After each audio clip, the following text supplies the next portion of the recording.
Test, test, test, test.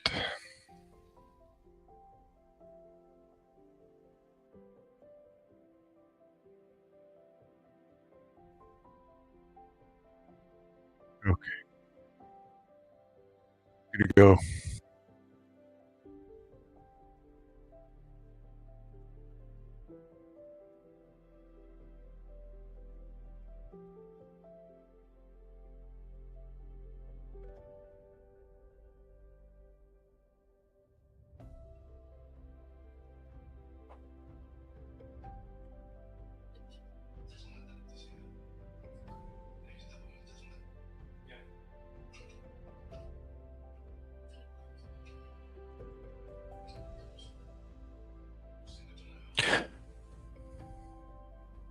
Who's there?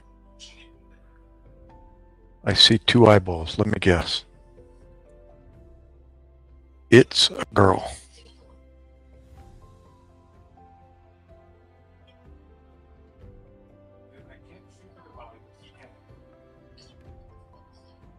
Yes, I'm late. Uh-oh. Well, it was one person.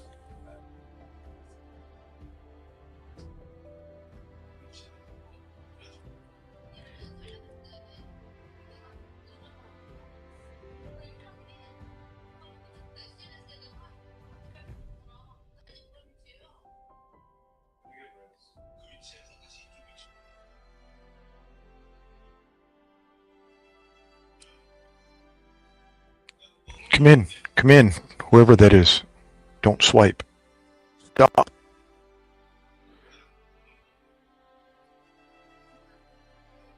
Who be there? Come on in. Join me. I'm about an hour and a half late, but better late than never.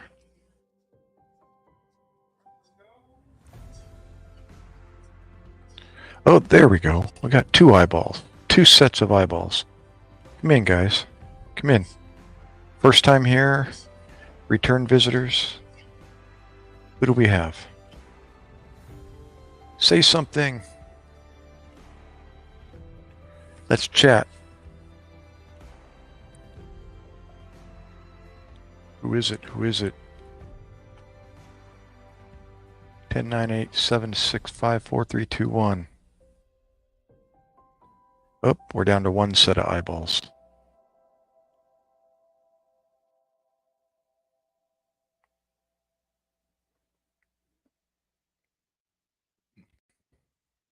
Stuart, Robert, just a stalker.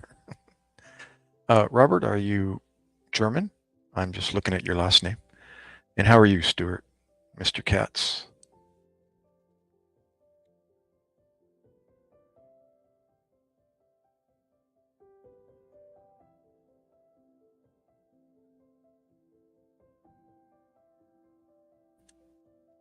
Sorry about that. I'm looking around aimlessly for a book. German father, Irish mother. Hoorah. And you're in the States or now? I'm zooming in on your profile here. What is that? That's a German soldier, the rifle on his shoulder, canteen hanging off his back. I think. Is that right? Ah, you're living in Ireland. Cool. Well, I'm a Mac, Scottish, 60-something%. I got like 7% Irish, according to, what was it? Heritage.com or no, I sent in one of those DNA, Ancestry.com.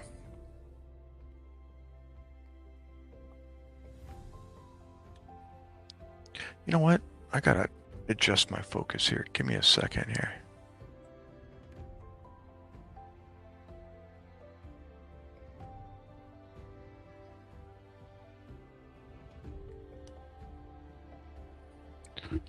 That might be a little bit better. How about you, Stuart? Whereabouts are you? I'm on the East Coast, USA, New Jersey.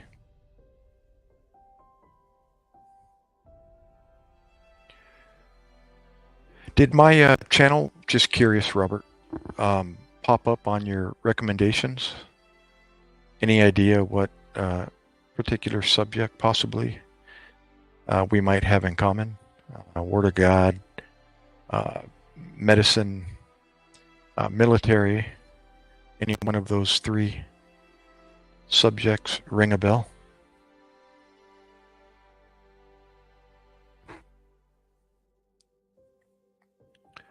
Stuart, wait, who else is in watching? I got 3 sets of eyeballs according to my info over here. FBI, bro, need to ask you an important question. Sure. I'll do my best. No guarantees.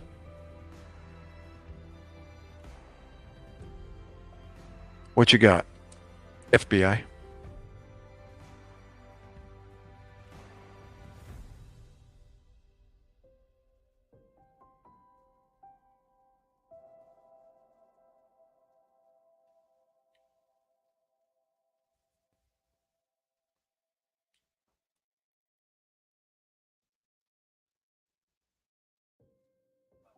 Six people. Come on in. Whoever just popped in. Send in my DNA. So many people say that they can hold your DNA for future use. I was just trying to stop at your channel. DNA for future use, that would be a good thing, I would think, unless you're seeing something. I don't know if you can see it or not, but I asked you the question. Nope. Nothing popped up there, FBI.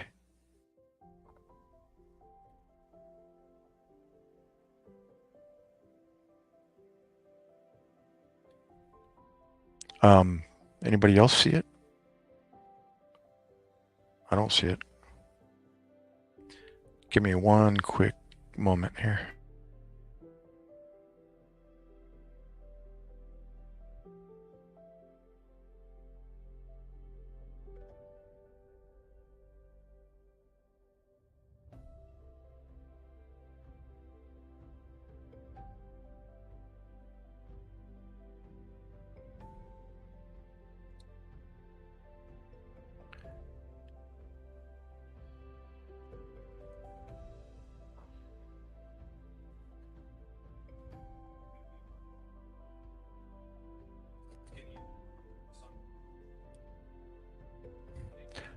Okay. Let's see here.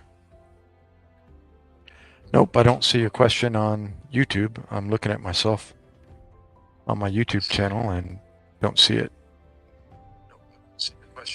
Uh-oh. Better turn my volume down so I don't have an echo. Mommy! Mommy cha-cha. Mustaka.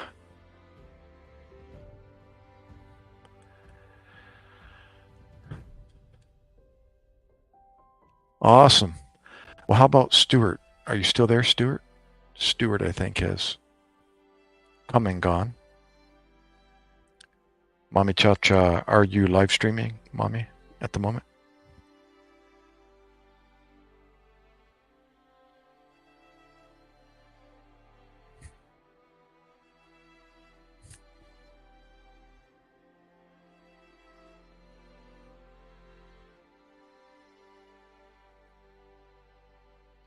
Mommy, Cha-Cha, she's in the Philippines. We got, what, Ireland, Philippines, USA. How about you, FBI? 9 people. Come in, guys. Come in, come in. Fill the room here. Let's see how many people we can get concurrently.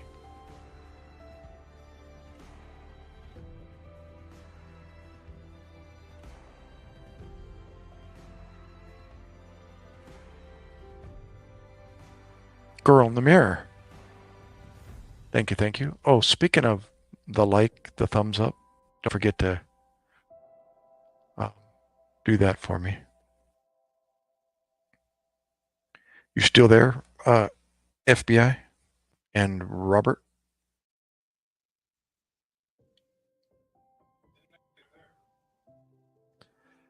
I'll call you R-Dub.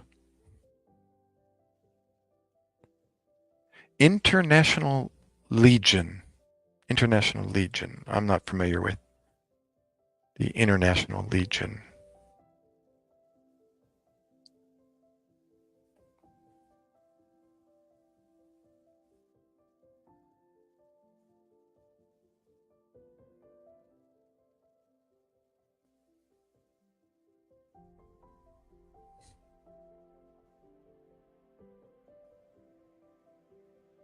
Uh,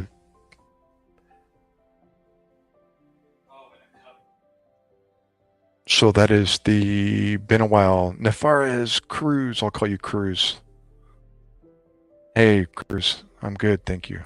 How about you? That's the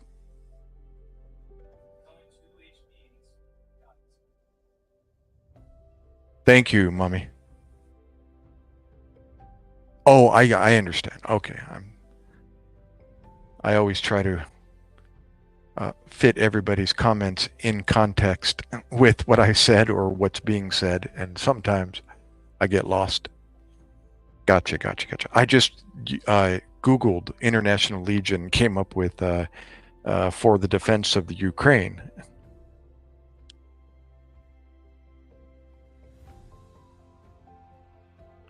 But I understand now.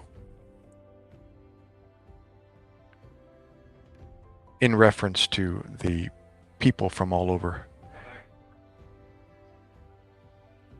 Yeah, now we got Mexico City. Cruz is from Mexico City. Are you in the city proper, Cruz, or like suburbs of Mexico City, or?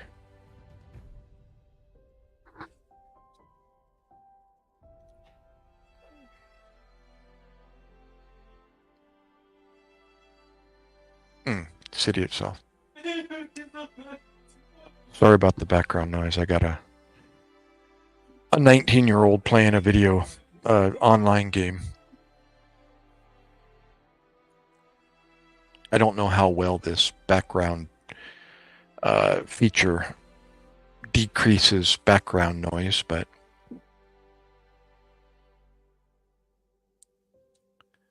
it's called what's it called here? Reduce mic background noise. Something new. Haha, chill out.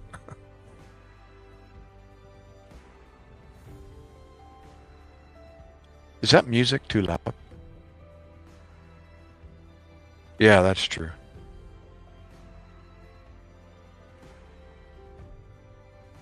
You do.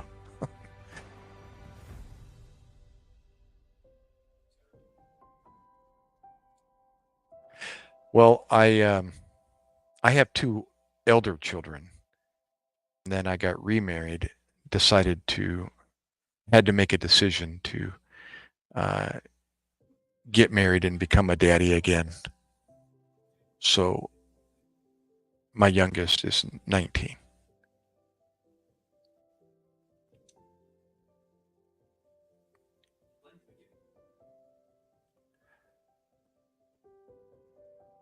To live with you, Cruz? Dad decided to come back?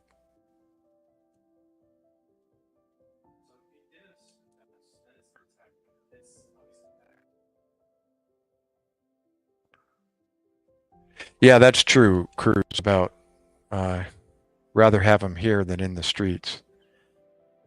Yeah, I was very fortunate to bring my son up in a creation worldview, which gave him a mindset that I really can't relate to the mindset that he lives in, because I did not. And I got it, although I got exposed to the Word of God at a later age, I have so much of my life without it that I really don't know what it's like for my 19-year-old to not have that, not have had that exposure that I had. So, yeah, that was influential as to why he's not out on the street or doing what typically 19-year-olds are doing.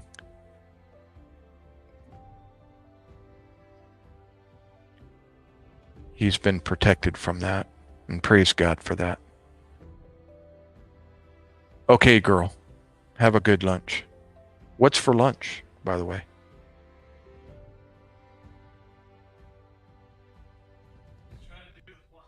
You have 4 daughters, Robert? Oh my goodness.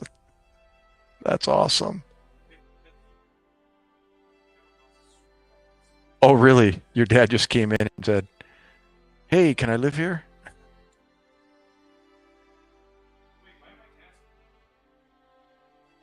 That's cool.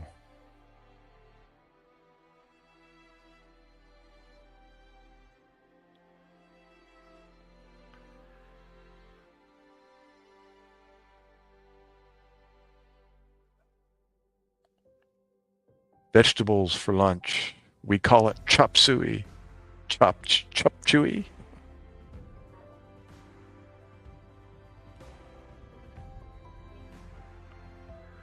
You know, that music seems to, like, there we go.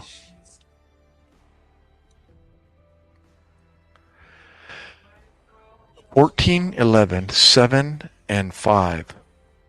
Wow, cool, Robert. So let's see, you must be in your late 30s, Robert? Early 40s or something like that? Oh, wait, let's see. If you got an 11-year-old, probably 40, early 40s. Automatic drive, you're back. What's up?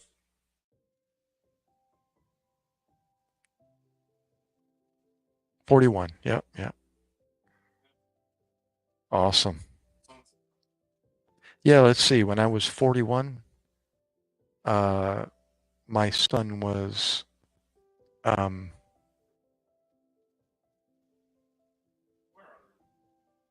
19. Yeah. And my daughter was 15. He's now your age, Robert, just about. He'll be 40 this November. That's crazy. See there, look, I got a 41-year-old with 4 kids, and I've got a son that's 40 with no kids. And Cruz, 34.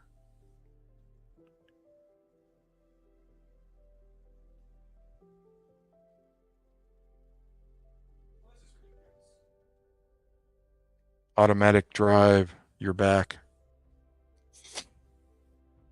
Hey, I never told you about my Mitsubishi automatic.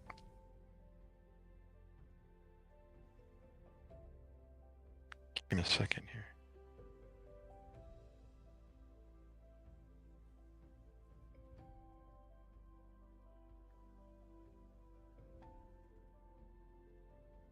More.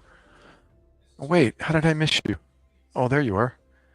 Good evening. Good morning. Now you're up bright and early, Mr. Moore. Okay, so we have Spain, Philippines, Mexico, Ireland, USA. What? 7 dogs? Oh my gosh, Cruz. Stop keeping the puppies. Oh, and my daughter, she's 36, August 17th. Ooh, gosh, what's today? August 14th. And she has 2 children, so I'm a grandfather of 2, a boy and a girl, grandson, a granddaughter.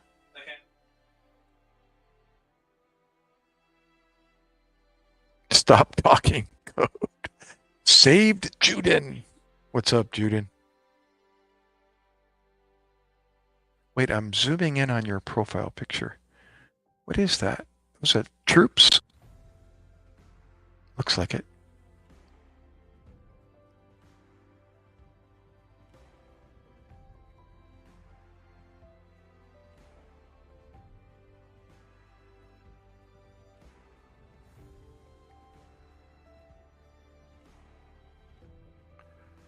How about you, Juden? Israeli Defense Force.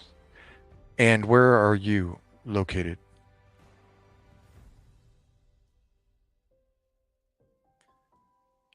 Yeah, I can see that.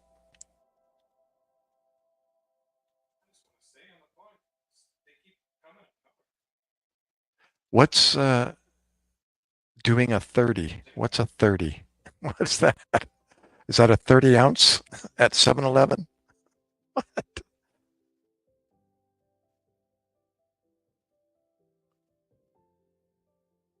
Oh, you're in California. Yeah, I know it's your profile picture, Judith. I'm a San Diego boy myself. Where in California are you?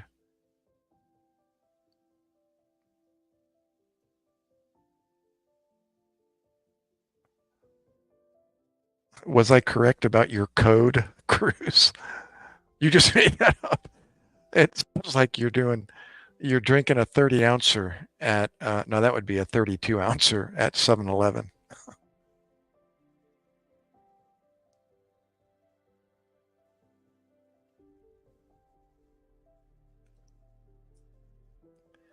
Do they have you speak in 10 codes at work, Cruz?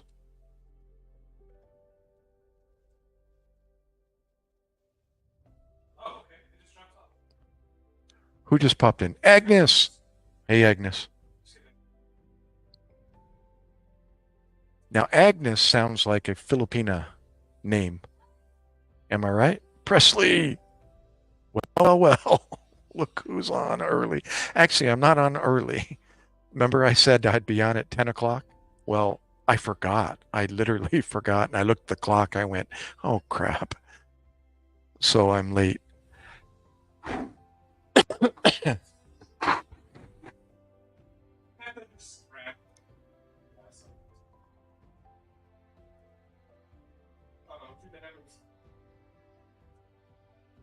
I'm actually a little, I can kind of feel a little sleep deprived. So I might be off earlier than later, and head to bed maybe about 1 o'clock.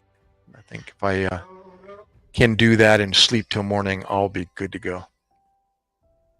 Um, no, no, that 9/11 date has come and gone.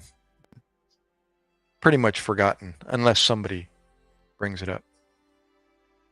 Oh, okay, Agnes, I remember. Friends of Ethel.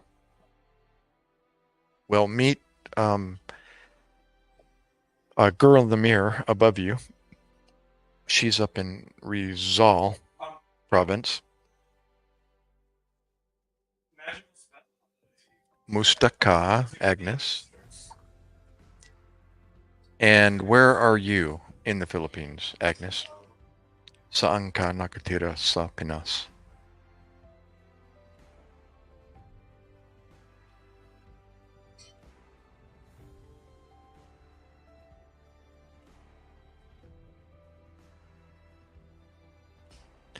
They erected a 9/11 memorial here locally at the local lake slash pond by the police department. They took one of the beams from the World Trade Center and turned it into a monument next to the lake.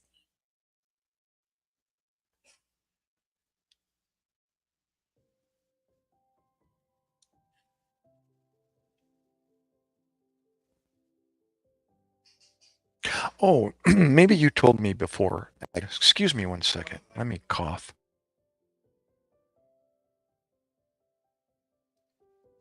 Goodness. Yeah, you're in Parañaque. I think I may have. told you I vacationed in Taguig in 2018. Very close to Parañaque. Yeah, yeah. He literally had a crash, died, and condolences to the guy. Save Juden. Still there?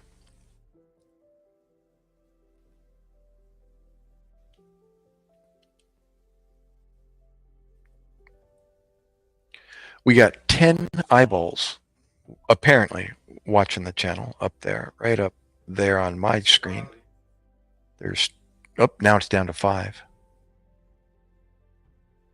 All right, Robert, but thank you for stopping and sharing a bit about yourself. Yeah, don't forget if you want, the subscribe and the bell icon. That way you see when I come on again, you'll get that red notification. Yeah, I remember now, Agnes, the conversation.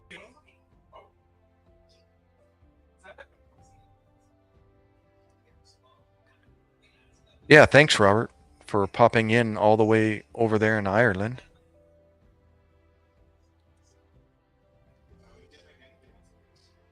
We have quite a handful of veterans that will pop in here from the UK and USA soldiers as well. There's more. What do you mean YouTube never notifies me? Do you have the bell icon other than none? You know how they have 3 options more? All, whatever the middle one is, and then none.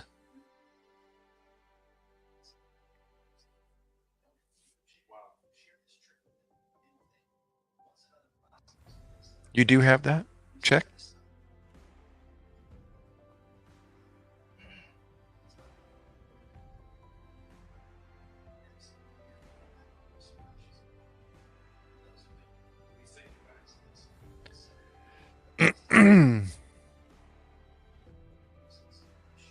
Oh, Robert, if you're still there, Monday, Wednesday, Friday, I'm trying to adhere to that.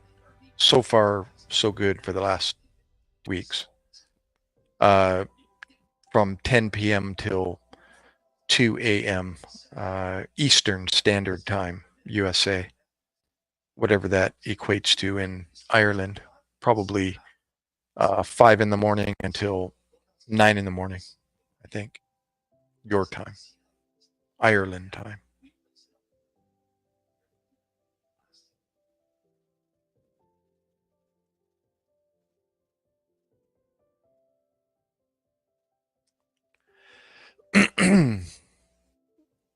Hey, Mr. Moore, I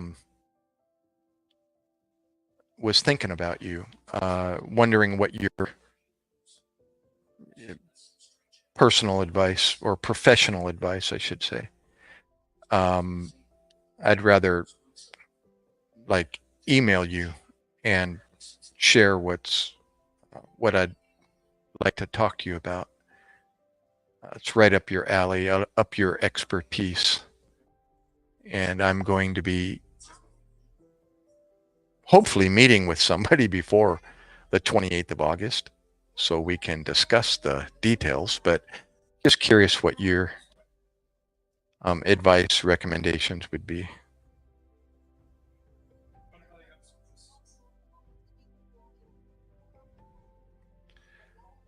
I don't know if you're on a phone or a laptop more, but I'm being told by another that my email does not appear on you while using your phone.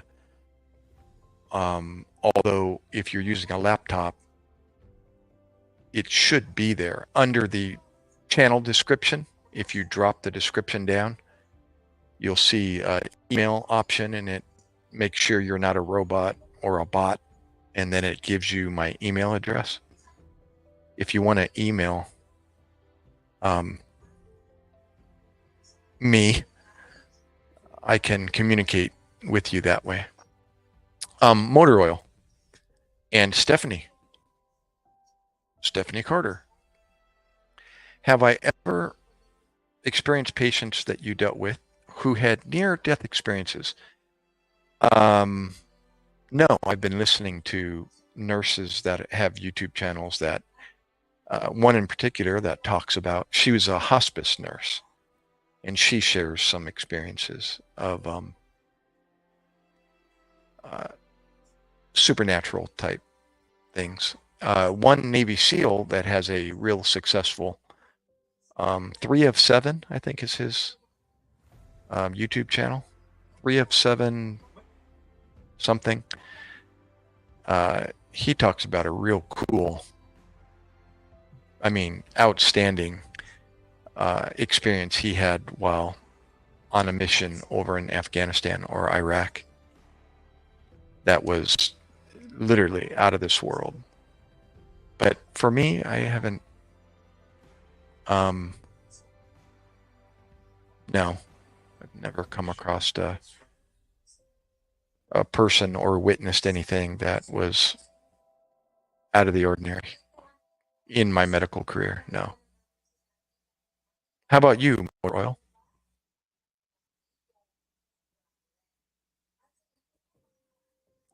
And Stephanie Carter. First time here, Steph? Where are you from? Where are you originating from?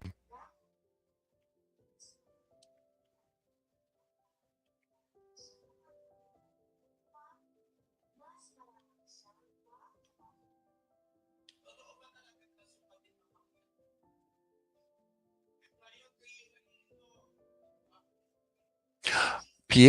Well, I'm 45 minutes from Philadelphia, down in South Jersey. I just saw, where are you?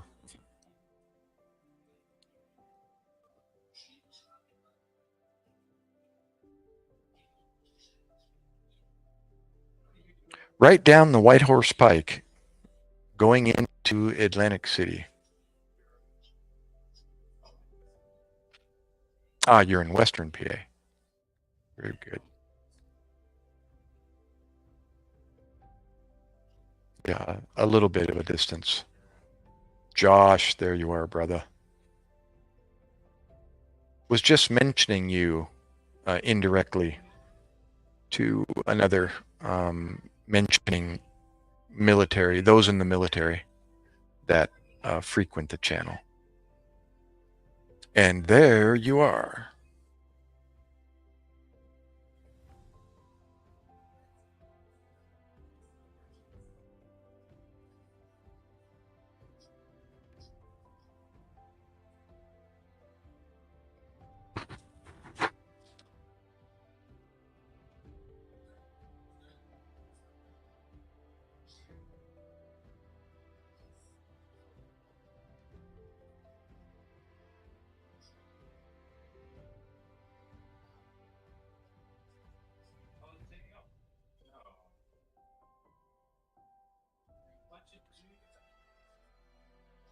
Motor Oil. Where'd you go? Where'd you go? I was waiting for your answer. Stephanie, I was United States Navy, 1999 to 2007, and a civilian paramedic. I was a Navy corpsman or a medic in the United States Navy. Josh, above you, Josh Eisen or Eson, United States Army.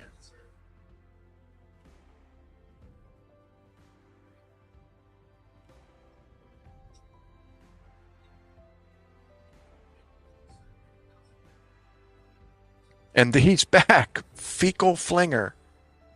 What up, Doc?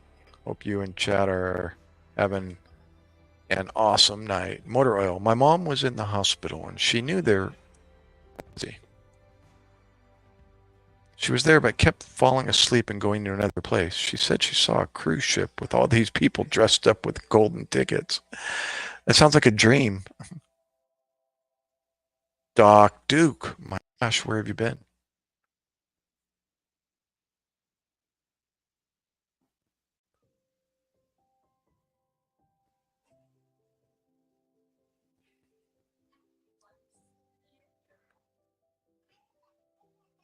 When you say she was transitioning, what do you mean? She was having a sex change? What was the That's my interpretation of transitioning.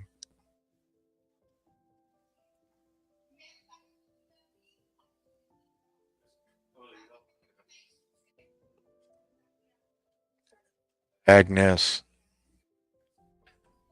what are you doing this afternoon, Agnes? It's 12 o'clock, Udto in the Philippines.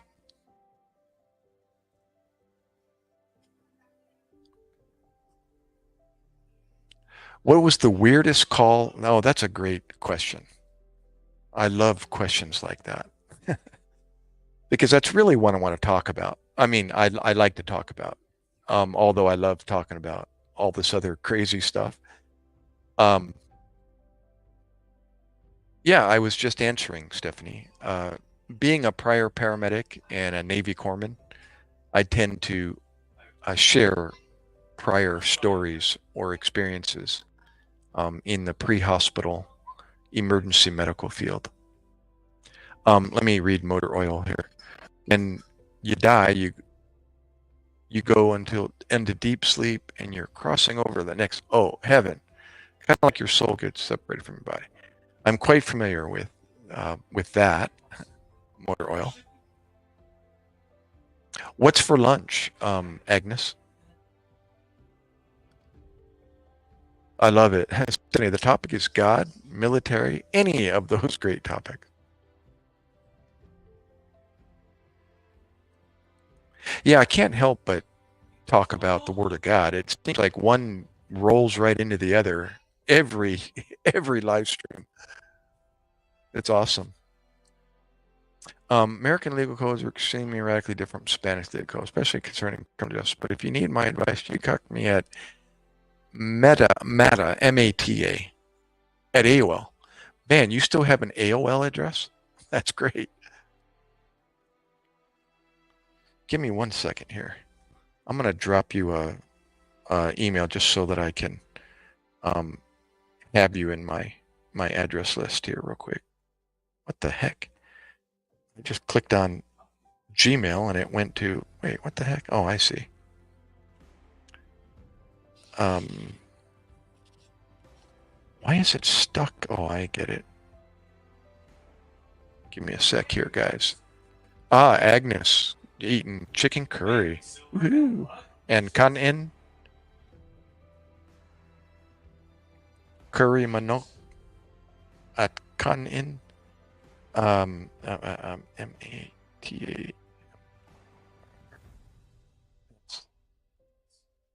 Um,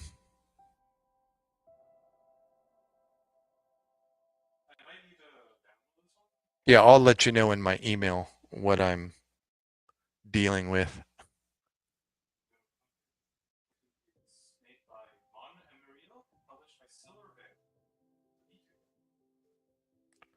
Perfect.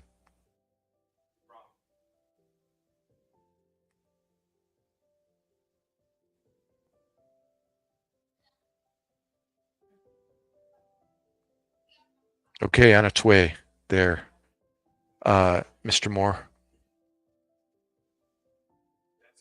Perfect. Okay. So what was my craziest call? Rise life. Yep, I sure know that. Got a new pot right over there in the kitchen. Um. Oh wait, Rock. Hey, brother. Wait, you got a different name now, Ruck. Ruck man, dude. It was Ruck Don, right? All right, Doc. I mean, dude. I'm reading your.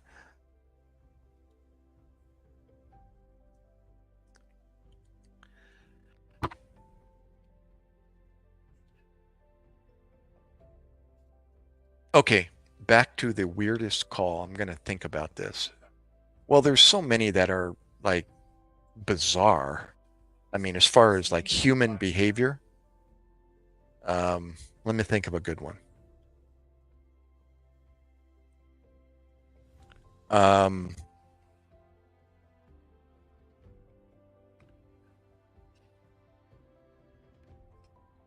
let's see. Let's see. Thanks again, Josh, for the good words. Um, let's see.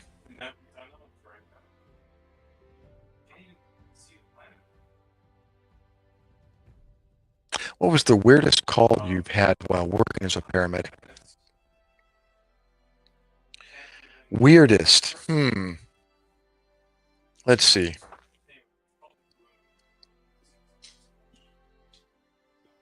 I'm thinking here. Um, let's see. Weirdest call. Uh, well, maybe if I talk about one, another one will kind of come into a memory. Is that noise? Oh. Um, yeah, who was that asked that question? Was that Fecal Finger that asked that? Yeah, it was. Oh, I've got it posted above here. Let's see here. Ooh, good job, Stephanie. Just rent the caliper. What are they called? Uh, compressors.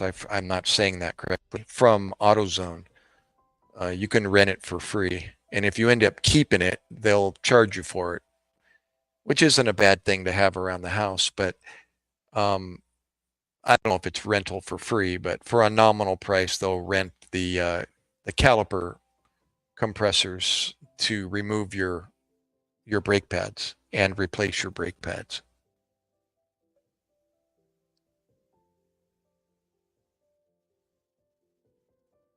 No, they're not too bad, Josh. That's the only really part that would put you at a standstill is getting the brake pads out. The rest of it is kind of just take it apart and then replace the parts as they come out in the same way they were put in, with a little grease here and there. Yeah, that's true. True. But with YouTube and the internet and all that, heck, I turbocharged my Mitsubishi over 11 months, and I'm not an auto guy. I can put people back together, but when it comes to cars, boy, that was a learning experience. I literally had to educate myself on turbochargers and charge tubings and all of that, air fuel ratios, and way above my pay grade type stuff. I let the others deal with that. Anything I couldn't do, I had other people do for me. But it was a good learning experience. Yeah, Stephanie, what kind of car do you have? Just curious. If you've got some BMW or something like that, it might be a different story. But if you got a pretty basic Toyota or something Japanese like that. You got a Tesla? I have no idea about a Tesla.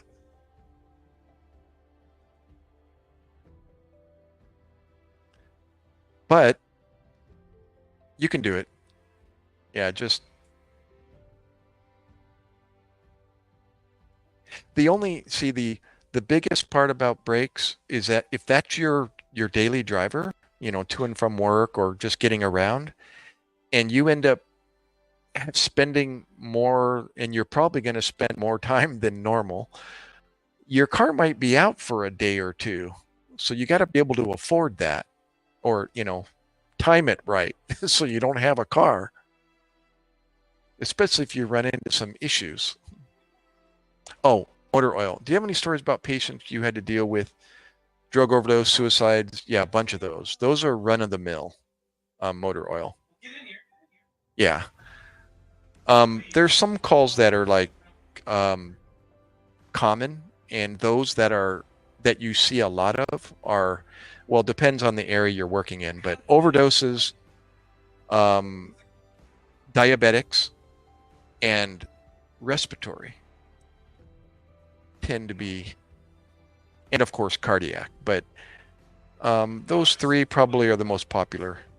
You deal with behavioral, diabetics, medication problems, whether it's,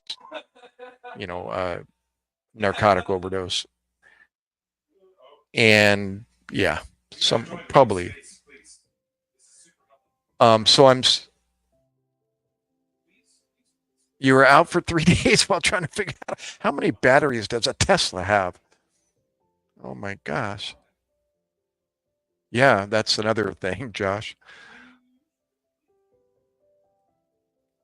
Oh, so anyway, back to calls. Um,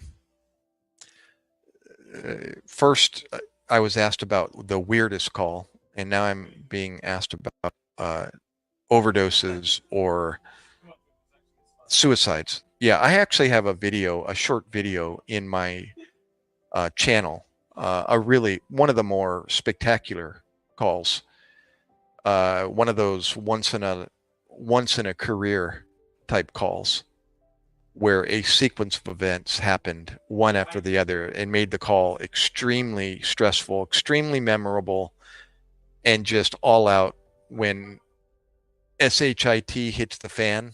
It does. Oh my gosh, this call was all of the above. Okay, I'll tell that one. How about that? It kind of it's not weird, one of the weirdest calls, but I guess you can. Anyways, you'll see. I was in Oregon, Washington County, Oregon. My partner was Don, and he was the coolest partner. He was a Nordic Viking kind of a guy, and he was an incredible athlete. Super white, blonde hair, just that typical northern kind of guy. He had tree trunks for legs, and he was a triathlete, and he did it all. And so he was my partner, and we were working the night shift, 7 p.m. to 7 a.m. So typically at the beginning of our shift, it's dinner time. It's 7 p.m. So we don't eat dinner on purpose. And when we get there and we get, fueled up, we can get the ambulance ready to go. And out on the road we go. It's like, so where do you want to go for dinner? And we always went to this taco truck. It was like the classic, these straight from the south of the border up in Oregon. And, a Hispanic family running this taco truck. And so I turned him on to that, and he loved them. And so we'd have our tacos de pescado, that's our fish tacos, or carne asada or whatever. And so after we ate, around 9:30 at night, we get a call. It's dark. And it's exciting always when you hear GSW over the radio. That's a gunshot wound. So that's like, ooh, something to do. Wonder what this one's going to produce. Because what you get on the radio or, what you get on the monitor isn't necessarily always what you get. So when you see GSW, it's like, ooh, wonder what happened here. So we respond to an apartment complex. I believe it was an apartment. Yeah, it was upstairs, downstairs.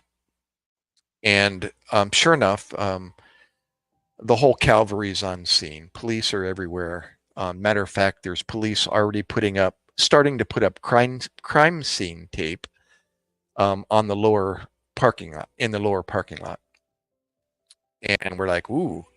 Well, we get cleared to go in because wherever there's a weapon involved, we always stand back and we wait until the police say it's secure, come on in. So we hang out until our dispatch tells us it's clear to go in. So we get cleared and we go in. Firefighters aren't there yet. And there's a police officer at the bottom of the steps.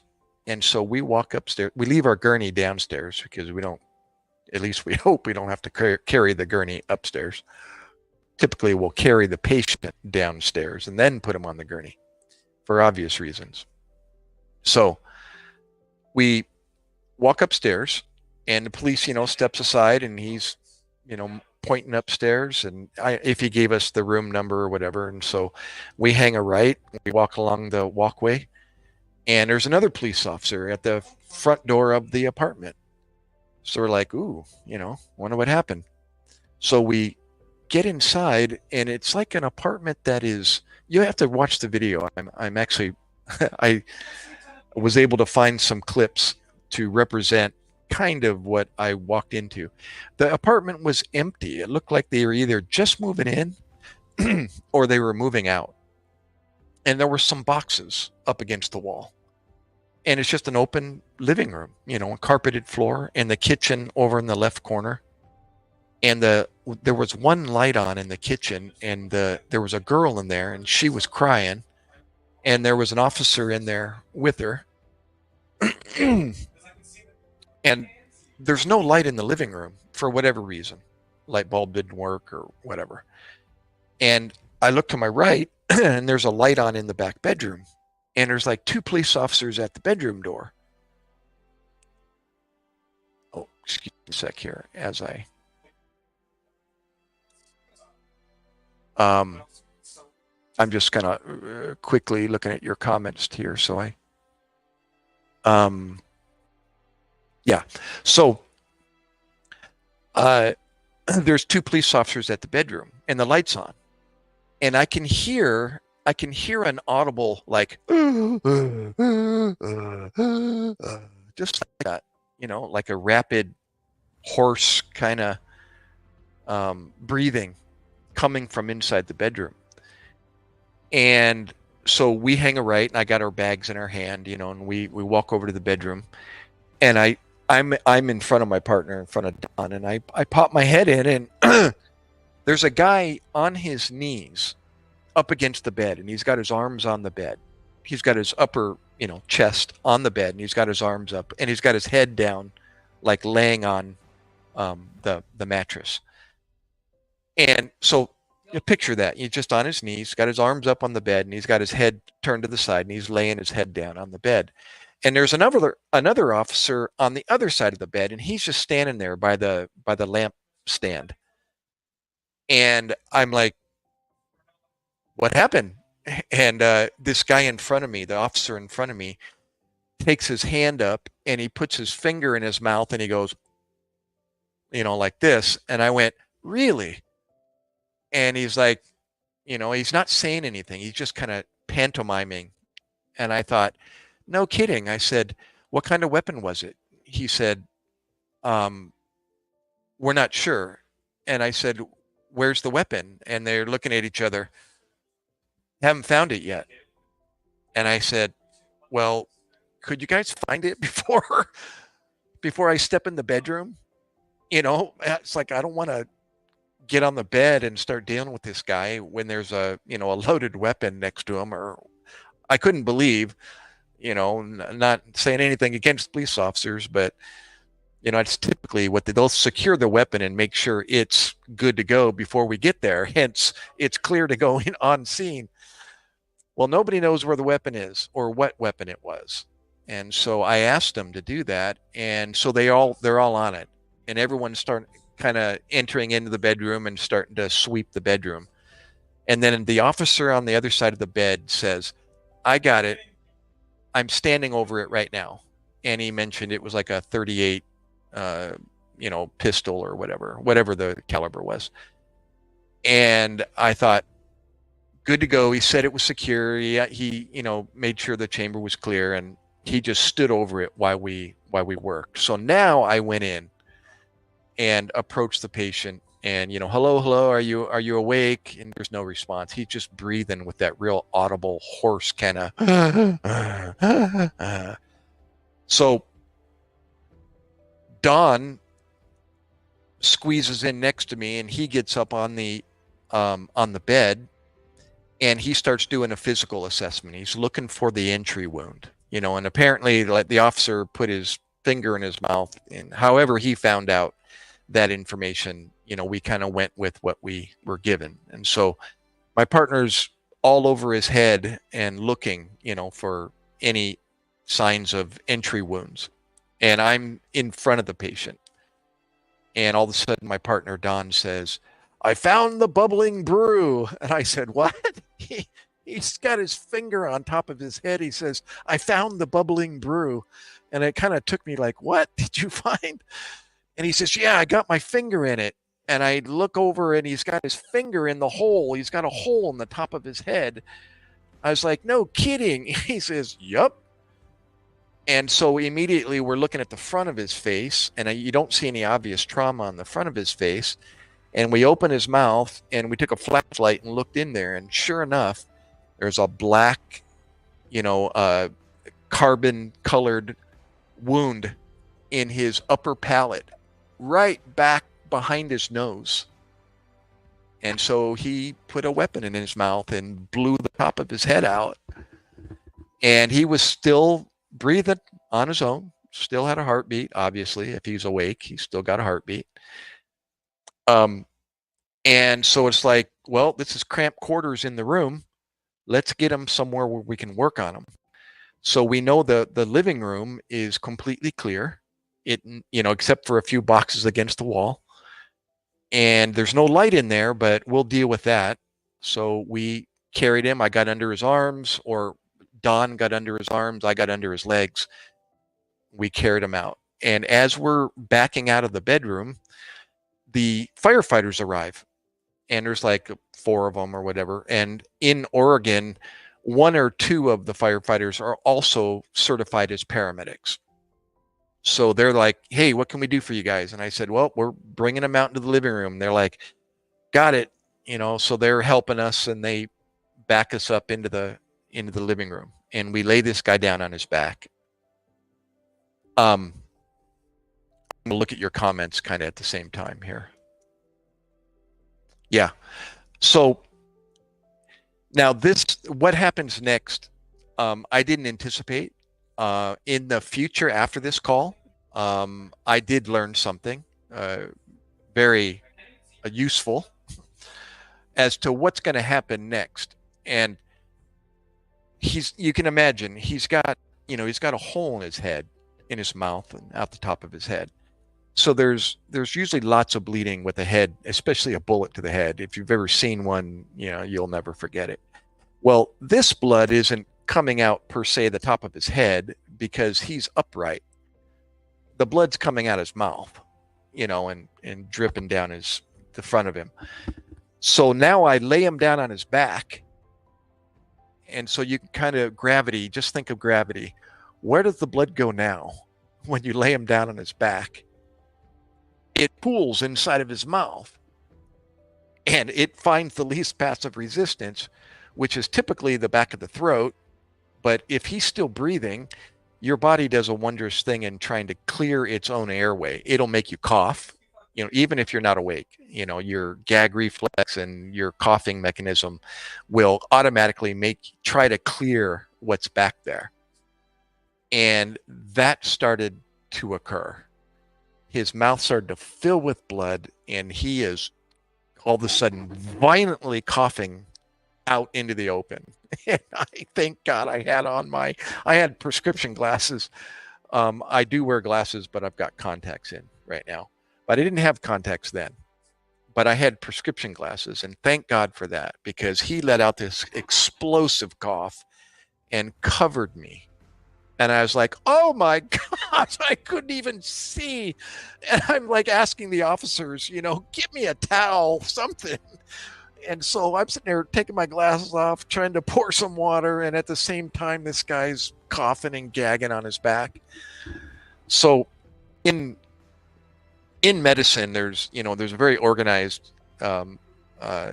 procedure that we use to accomplish what we need to accomplish. The very first thing, if some of you already know, are the ABCs, which is airway, breathing, and circulation. So airway's number one.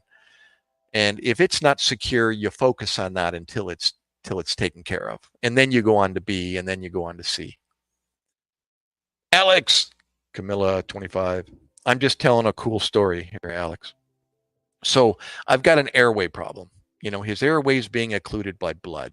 And so I need to clear that. And I need to try to put something into his airway so that blood can't, or any fluid can go into your airway, i.e. your trachea. That's your breathing tube. So there is a device we use called an endotracheal tube, or a ETT tube, or ETT. And they come in different diameters based on the size of the patient, from pediatrics to people with large vocal cords. So we select an appropriate size, and then we have an instrument. It's a metal instrument called a laryngoscope. It's in the shape of an L, like my hand, and it's got a blade at the bottom and a battery pack here where my thumb is. It's got 2 C batteries inside here, and then the blade down here has a light on the end of it. So when I insert it into his mouth, I can actually see back there. Well, his mouth is filled with, what I already mentioned, lots of clotted blood. And just to mention, blood's not only pooling in his mouth, but toothpaste-sized tube of clotted blood are coming out his nostrils. Like they're just coming out like a giant worm. And I was like, holy crap, this guy's in a bad way. S is starting to hit the fan really quick here. So how you can manage that easily, or easier than, and the quickest way, is to turn a person on its side so that gravity can do the work, and blood can just pour out of his mouth, or instead of back into his head. But, this guy's got a lot more problems than if I turn him on his side. Now I can't manage him. I can't get to his face. I can't work on him. Nobody can if you got him turned on his side. So keep him on his back, and we have a suction machine. It's a portable suction, battery operated suction. And, it's just like what you see in the hospital, but it's portable. And so we get it out, and it's got, different size tubing, diameter tubing to accommodate different thickness fluids. You can fill in the blank, from emesis, that's vomit, to blood, to saliva, yada, yada, yada. You could even suck water if you put it in water. So anyways, I get that out, and I'm suctioning, till the cows come home, and literally filling up this canister, 1,000 cc canister. And I'm like, holy moly, this is really bad. And I can barely keep up with the amount of blood that's coming, out of his head. And then all of a sudden the battery starts going, whoa, whoa, whoa. And I thought, oh no, the battery's dying. What now? So now I got a breathing I had a breathing patient that was clearing his own airway when he was on his knees. Now I've got him laying on his back, and he's pooling up with blood.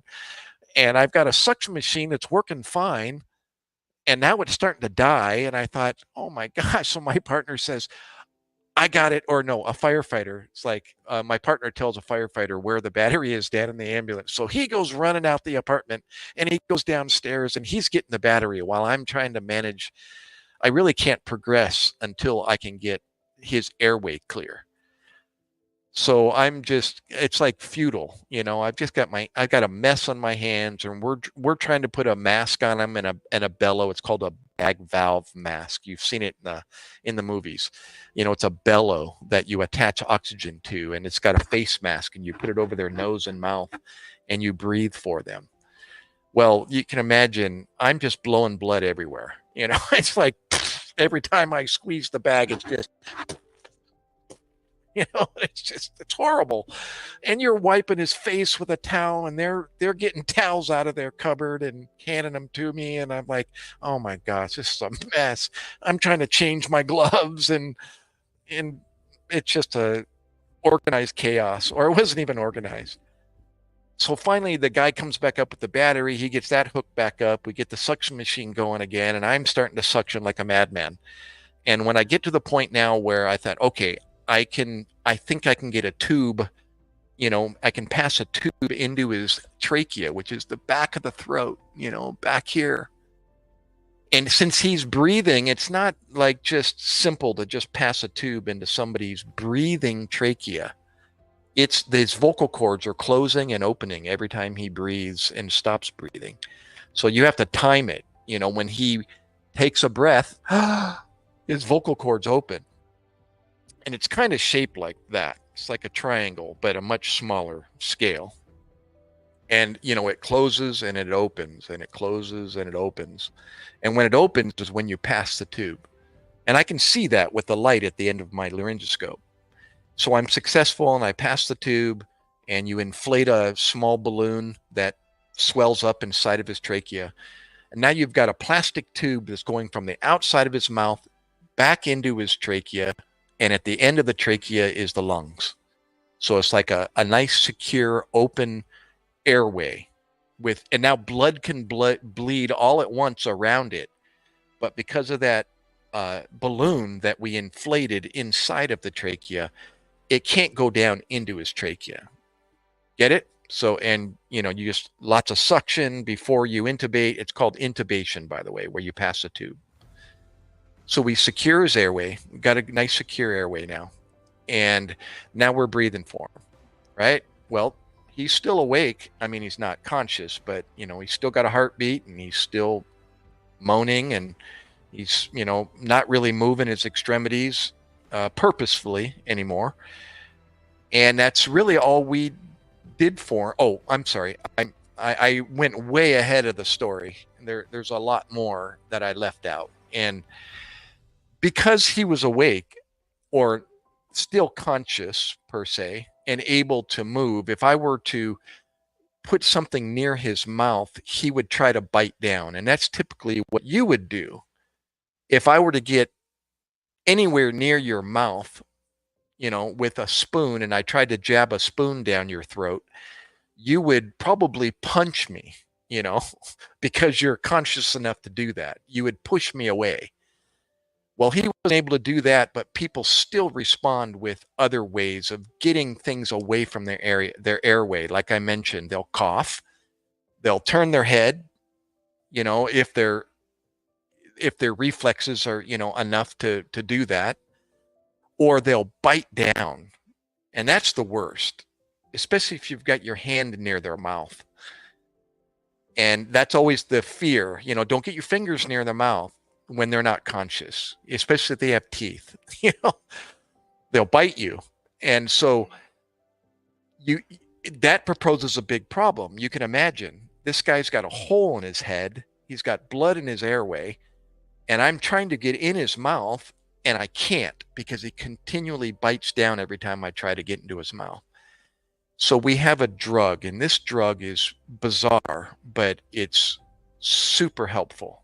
It's scary, but super helpful.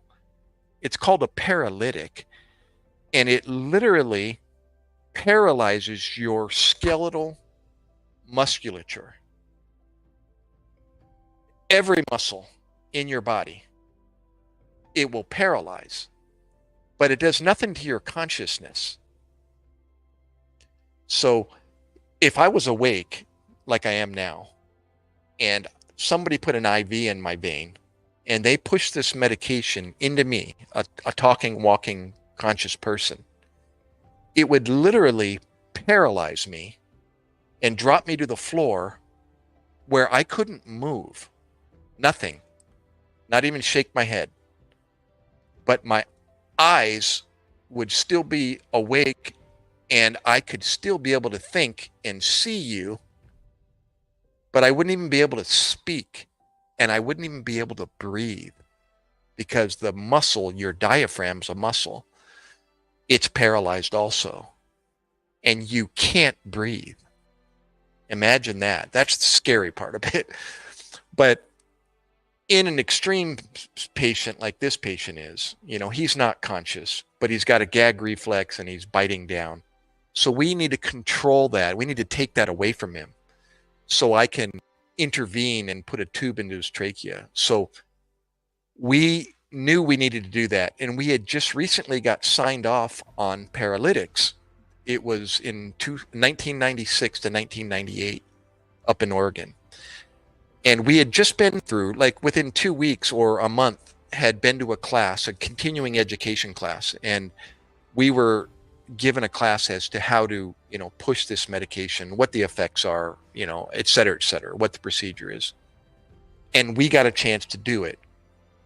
And so that drug is kept with the narcotics down in the ambulance. So I remember when we made the decision to do that, we went down. My partner Don went downstairs, and he accessed the secured box. There's like one key, and he carried it. And he got the paralytic. It's called succinylcholine out of the box, and he comes running back upstairs. While check this out, boy, I left out so much about this story. But when I was trying to intubate, and the suction machine was dying, I finally got the suction machine working, and I got everything prepared, and I went in to intubate and pass this tube.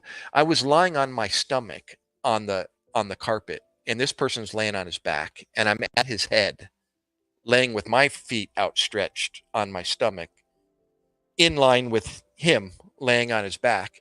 And I'm down, passing this blade into this person's mouth. And as I lift I literally put it, you have to invert me on my back. I'm putting it in on his lower jaw, and I'm lifting his lower jaw up, and I can literally lift his head up off the carpet. It's heavy, but I can do it. And then while I've got his mouth open and his head lifted up, I pass the tube into his mouth. Well, right as I'm about to do that, all of a sudden my left hand goes, "What?" And it just like the resistance gave way, and it just shot to the ceiling. And I went, "Oh my gosh, what just happened?" And his head kind of went clunk, clunk back down onto the carpet. And it's kind of dark, and the police officers are all shining their flashlight on me, because we didn't have a light per se. And I'm trying to figure out what just happened. And my partner's like, "Gary, the weld broke." And I went, "What?" He says, "The weld broke on your laryngoscope." And I'm looking down at the laryngoscope going, no, the blade just came off. So I look inside the patient's mouth. It's a two-piece apparatus. That blade comes in different sizes, like I mentioned, for different sized, pediatric to adults. Well, that blade just kind of clicks in place onto the battery pack. So I figured it just came off, and I found the blade in the patient's mouth still.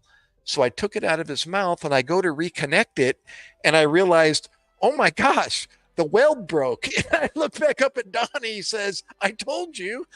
And I went, holy crap. What do I do now? I've got a busted laryngoscope.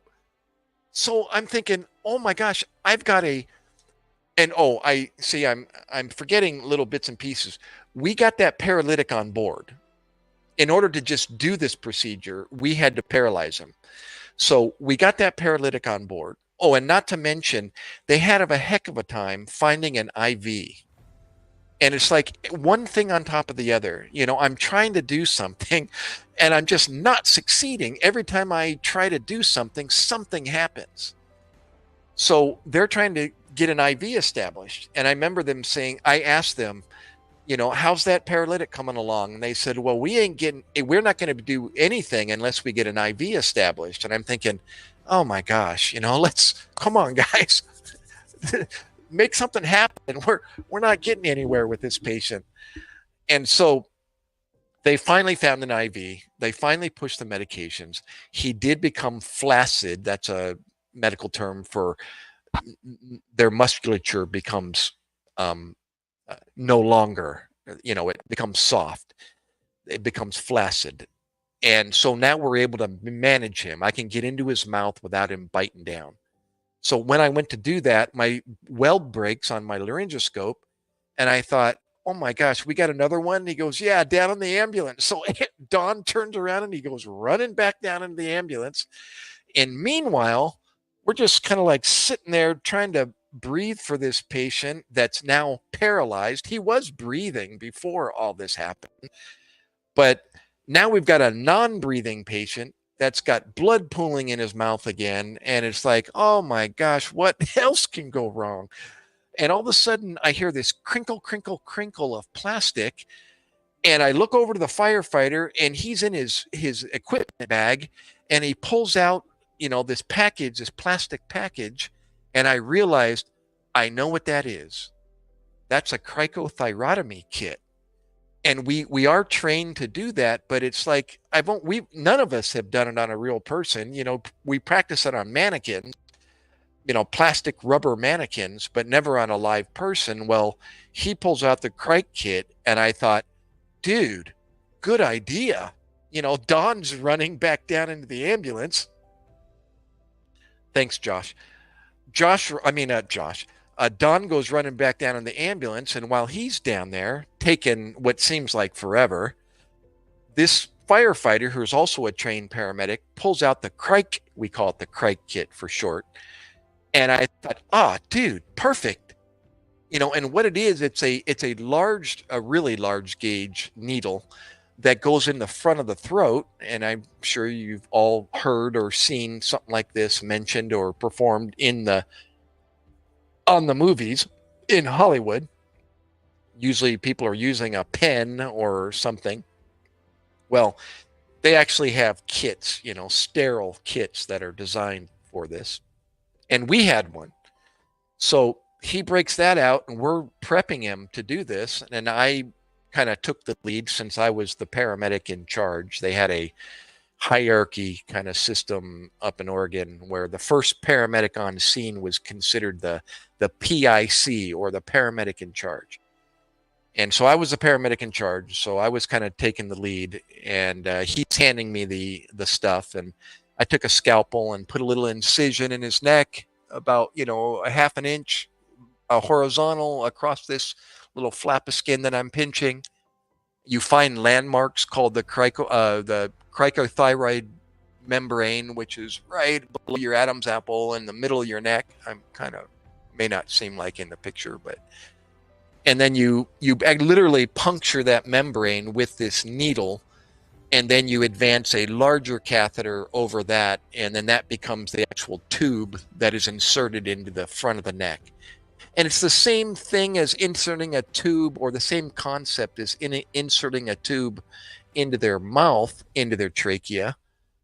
But that tube is, up to 13 inches long, because it has to go from the outside, into the mouth, down into the neck. Well, this one is just going right into the front of the neck, so it's only about 3 inches long. And it has a little cuff or balloon also on the outside of it, that once you pass into the front of the neck, you use a smaller syringe to inflate the balloon. And all that does is just, it inflates it inside the trachea so that it's secure, and so it doesn't move up and down. So while we were in the process of passing this into the front of his neck, Don comes up the stairs, and he's like, walks right into this procedure, and he's like, oh, that's a good idea. And I said, yep. So that extra laryngoscope that he got, I didn't need to use. And so we got to perform sometimes a paramedic will go an entire career without getting to do this.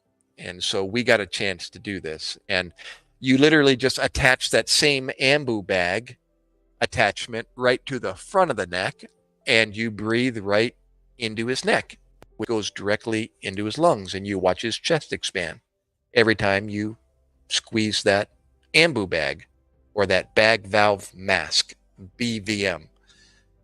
So we did all that. After all of that, we were successful. We attempted to intubate. That just went kerplunk. We paralyzed him, and actually that's when the laryngoscope broke, and then we eventually passed the cricothyrotomy tube into his neck. So now we're breathing for him. He's got a nice secure airway. He's still got a heartbeat, and we now package him up and take spinal precautions, since he just had a bullet that just went through his head. And that just protects the spine in the event that the bullet, which tends to go ricochet and go everywhere, but more than likely it went out the top of his head, since we found the bubbling brew, as Don called it.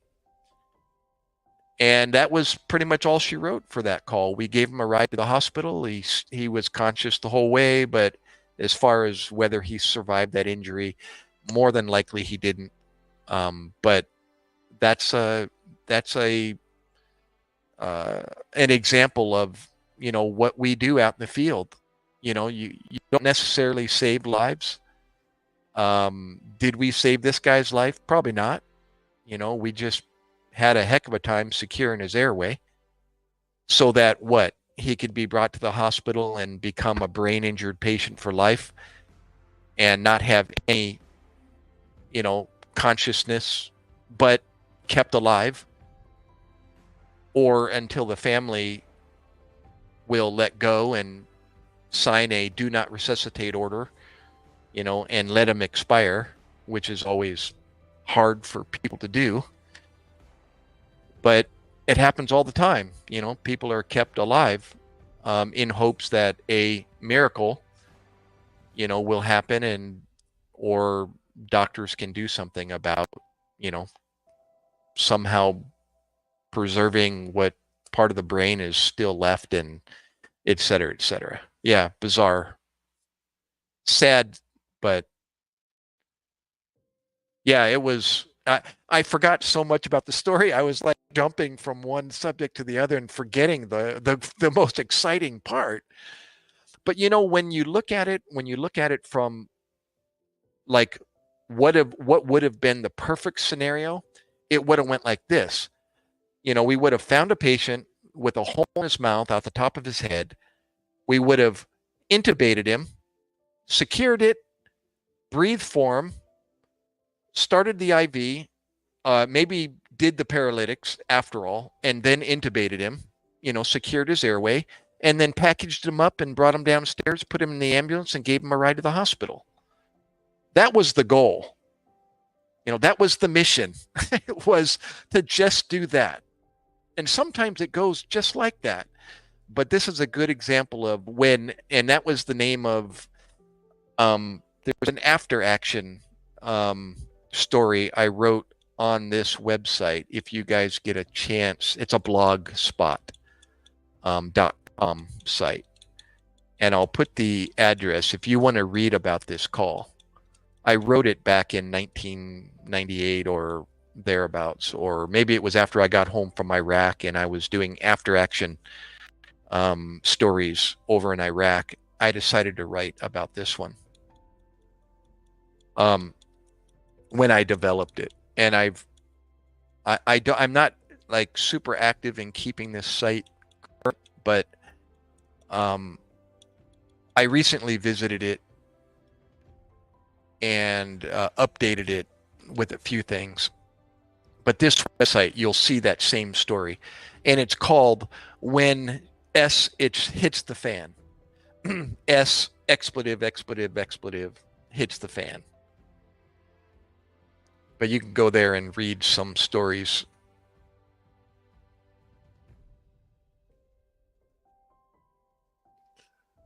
Oh, you're welcome. Flinger. I'm going to call you Flinger. Hey, you know what? Let me tell you, your name, as soon as I saw your name last night, it reminded me of a call. I'm serious. Yes. Two things come to mind when I saw your name. First of all, the gorillas at the zoo tend to do just that. They tend to fling their fecal matter at people. And number two, part of human behavior is not only putting a gun in your mouth and, blowing your brains out, but is also psychiatric and, behavioral calls. And from the time I was a basic EMT to when I was, a more advanced paramedic, you're running on people. People are job security in the medical field. Thank God for people. You know, if it wasn't for people, we wouldn't have a job. It's kind of a morbid part of the job, but it's the honest truth. You know, what do paramedics and nurses and doctors do if there's no people? You know, it's it's like what does Doc do over in Iraq if there's nobody sick or injured?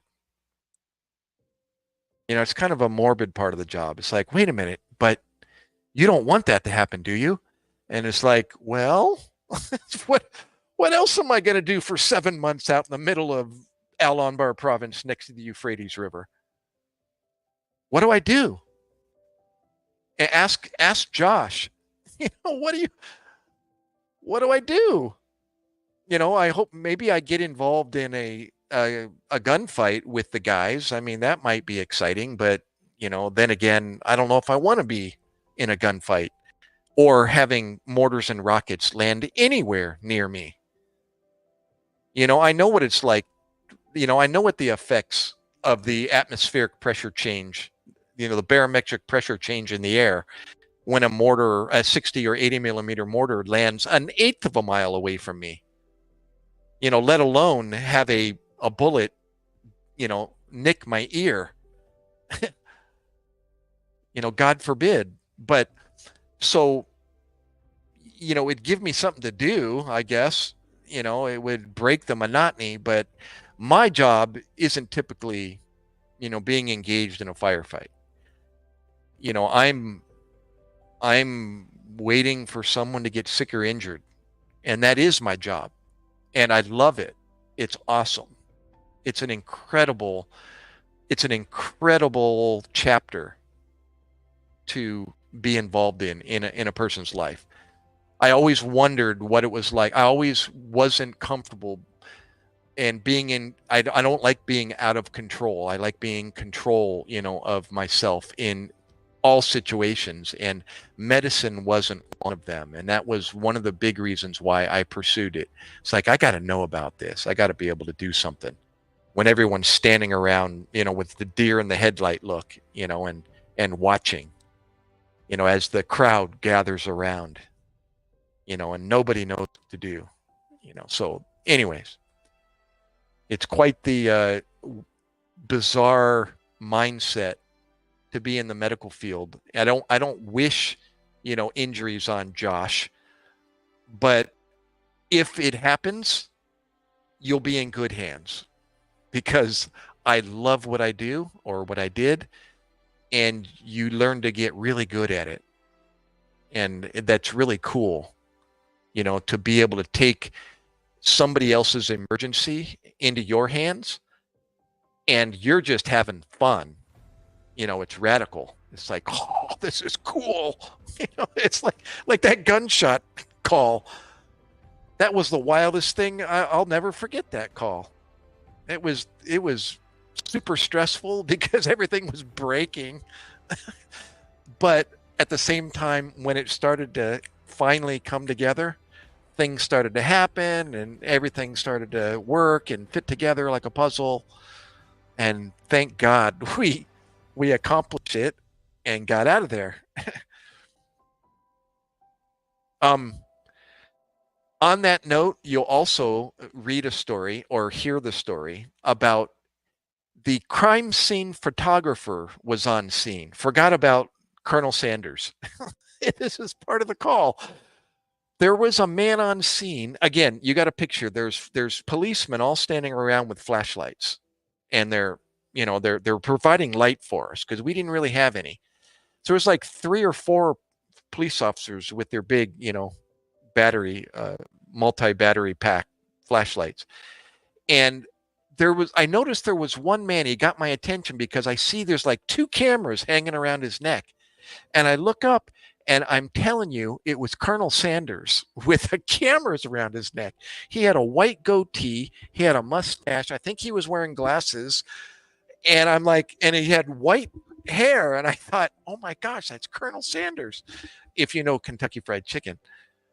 And sure enough, I asked him, I said, I'm like, who are you? And he goes, oh, I'm sorry. I'm the crime scene photographer. And I'm like, perfect. Can you document this for educational purposes, I thought about it real quick, and he's like, absolutely.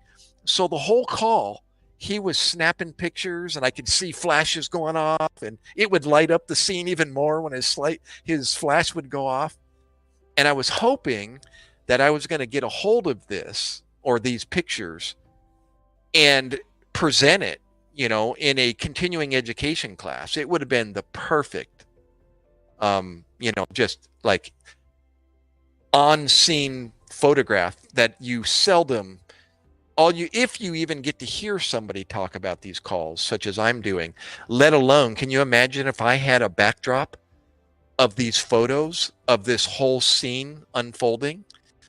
Oh, I would make a presentation out of it right now. And I actually tried to do that in this video and I didn't do justice, but I did my best with what I could find. But yeah, good old Colonel Sanders right there on scene with us. And he was shooting pictures the whole time. That was awesome. Oh, yeah, firefights are awesome. I'm not right in the head. Yeah, exactly. Yeah, that's what I was saying. It's like even you, Josh, and any other, grunt on the field, on the ground, it's what you train for. And you do go over there hoping to do something until you actually are involved in it. And then you start experiencing, what some did, in the process of getting some, as they called it over there. And then you realize, okay, that's enough, especially, yeah. Or you don't even know what's happening to you until you get home. But people ask me, so do you think what you saw or experienced over in Iraq affected you today? And I'm like, no. My job, if anything, I don't know, did it affect me in a weird way, in an inadvertent way? I don't know. I really don't. I can talk about it today just like I did, 20 years ago. But um, as far as thank God what I did experience over in Iraq was, I'm going to say minimum. But, when I look at, the 101 mortars and 50 rockets, we kept track, on a dry erase board. Every time we experienced something, we'd chalk it up another mark on that, on the mortars or the rockets or the small arms or the IEDs. But as far as like field experience, which Josh experienced, Josh Eisen in the audience, he experienced what it was like out on the ground in the field, on patrol, whether it was with, support vehicles or on his own, with other guys, or all of the above. He didn't have the luxury of being back at a fob, in a building, hanging out while he had downtime, which I did. That was my home until I did get a chance to go out in the field with a couple platoons and on a sniper mission, which I'll tell about another time. I've spoken about it already, but it was uneventful. But maybe I will tell the story now that you got me on a roll. I also talk about it. I don't know if it's on the Blogspot site, but I did do a video on my sniper patrol. And that was more just what if. It was more of a, could have been, but never was type call. Yeah, they started getting shorthanded at the out in the field with field corpsmen. And again, I'm in Iraq. I'm in the Al Anbar province at a FOB, or a forward operating base. Heat, that's the name of the city, HIT, FOB Heat. It's north of Baghdad, south of the Haditha Dam,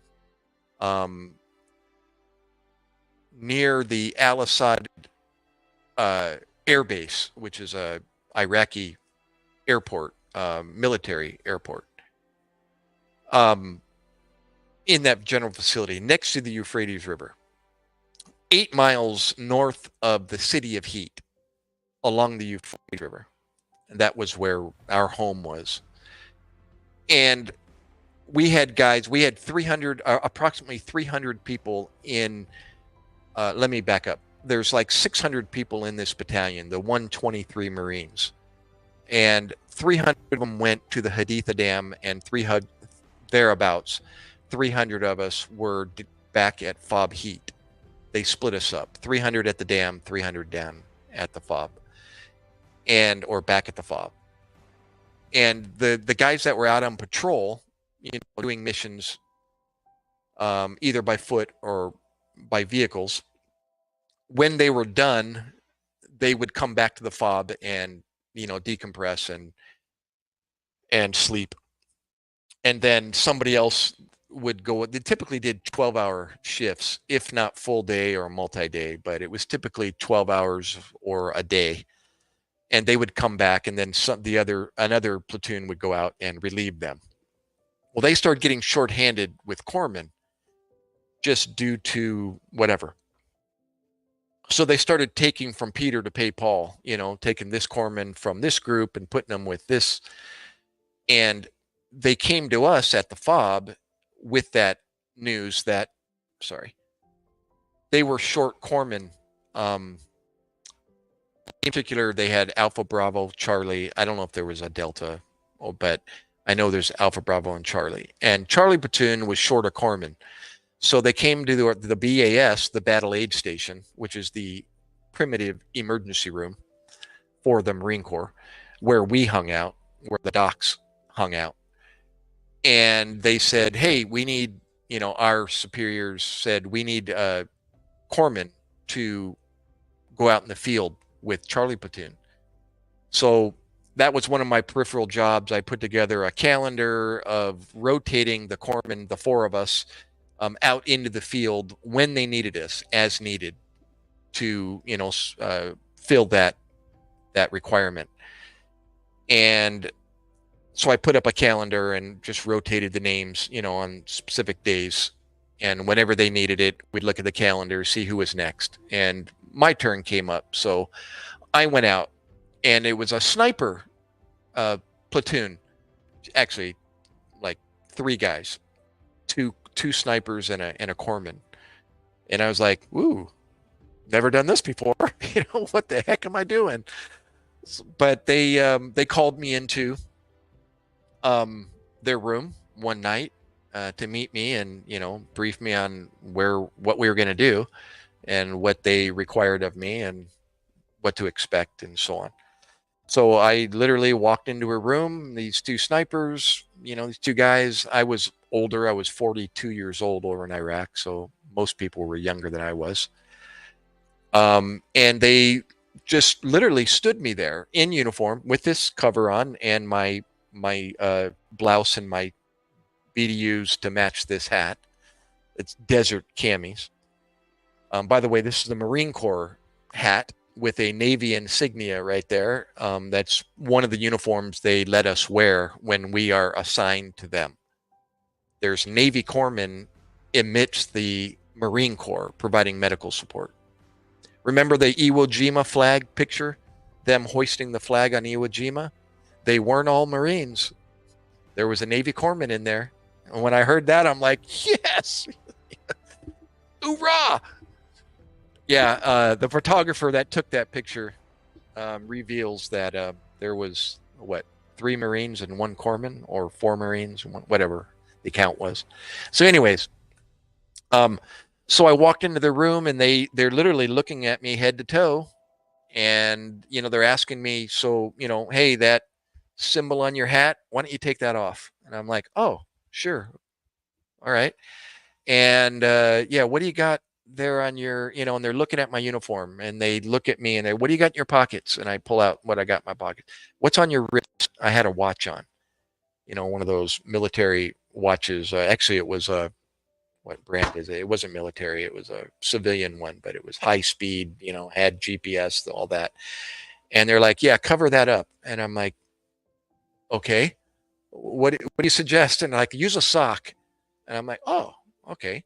So I used a tan sock and I cut it a piece off of it and I slipped it over my watch.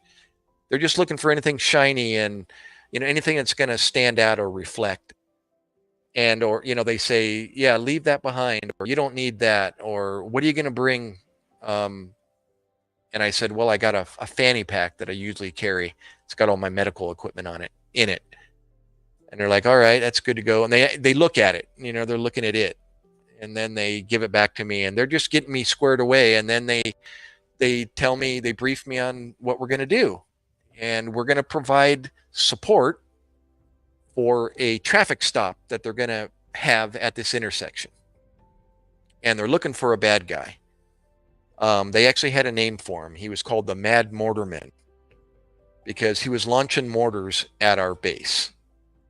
And they actually located him, and he was across the Euphrates, and they had eyes on him on these high-powered scopes on the rooftop back at the fob. And they pinpointed where the point of origin was, where these mortars were coming from. They actually, speaking of cool high-speed equipment, the Army actually had listening devices on the rooftops that I believe there's like 3 of them. And they send out correct me if I'm wrong, they send out some kind of a energy or pulse or whatever. And it listens for sound. So when a mortar is launched from wherever it's launched from, these devices pick up in what direction it's coming from.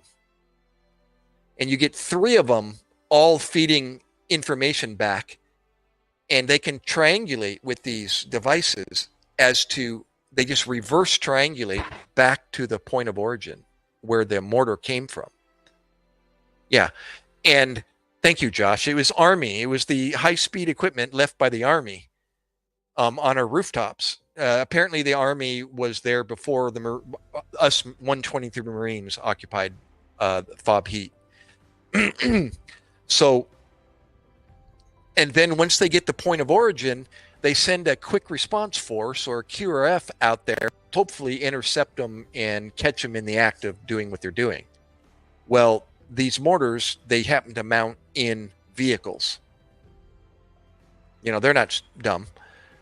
Well, they are, but they're not. And those vehicles are typically, the word was white Toyotas or white Datsuns. That was like the big car vehicle back there for the natives. And so they're looking for the Mad Mortarman in a white Toyota. Well, there's gazillion white Toyotas over there. But that's what they were looking for at this traffic stop. The Mad Mortarman in the white Toyota. Yeah. So, yeah, educate. What is that? Welcome in. Oh, two ROT or RTX. Hey, bro. I take it you're a gentleman. I see your profile picture is. Yeah. So, anyways, so by the time the QRF got out there, at that point of origin location coordinate, there's nobody there. The vehicle was the mortar tube was in the back of the vehicle, and they have their own primitive ways of aiming those things in the direction they want to aim it at, and they'll have vehicles in the distance in line with the mortar tube vehicle, and they'll fire one round for effect, and the guy with the cell phone in the vehicle a mile away or however far he is will have binoculars on, and they'll see where the mortar hit, and then he'll talk via cell phone back to the guy saying, you're too far, or shorten, or to the left, or whatever, and they walk them in.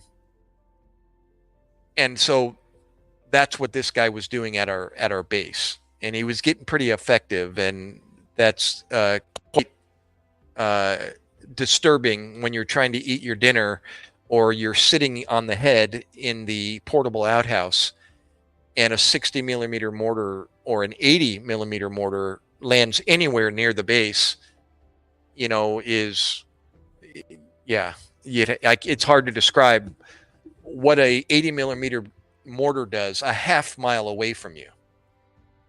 It blows in doors and windows and creates, the end of the world feeling, putting everybody on their faces and thinking, that their base just got directly hit by something. And then they get word later on via the communication center, the CCC, that, oh no, they were a quarter mile off to the north. And you're like, what? They missed by that far and that did that to our base? Oh my God. Yeah. So, anyways, we're after this guy. And so we're the snipers are from a distance, and the guy in the white Toyota. Yeah. Yes. As well, I'll get to that, Josh. And but it's the same rule of engagement that you guys had, or whatever it was back 2004, 2005. I don't know. I never got, how there's a lot of information you don't know, and that was information I didn't know what the rule of engagement was. As a corpsman, I didn't know. But let me keep going with the story, and I'll tell you a little bit about that rule of engagement. So we're going to insert at a location, and the snipers have already done this. They've already been to this hide, and now I'm a new guy, and we're going to leave at dark 30 in the morning, 2:30 in the morning, and we're going to walk to the hide, and we're going to hang out for a day, and then get picked up the next morning, extracted out by ground. At least that's the word.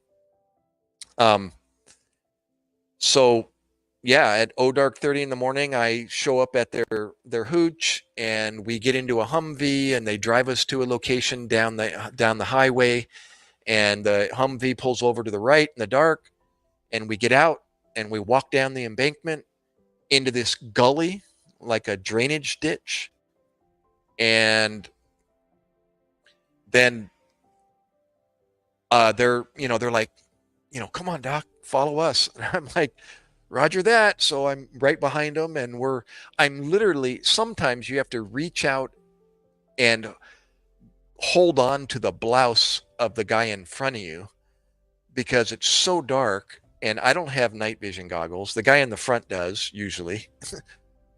And if there's a line of 19 of you, if you're in a platoon or so, or multiple platoons walking, there's only two guys with NVGs. That's the guy in the point guy and the guy in the rear, or the sarge in the middle and the guy in the rear.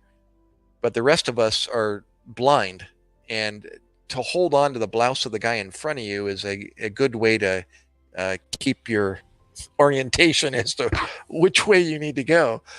So I'm occasionally doing that, with the guy in front of me, and we're walking through bushes and water and just splashing and thrashing our way through this gully. And then eventually, however long it took, maybe a mile or two, we get to this open clearing, and there's a mound of dirt.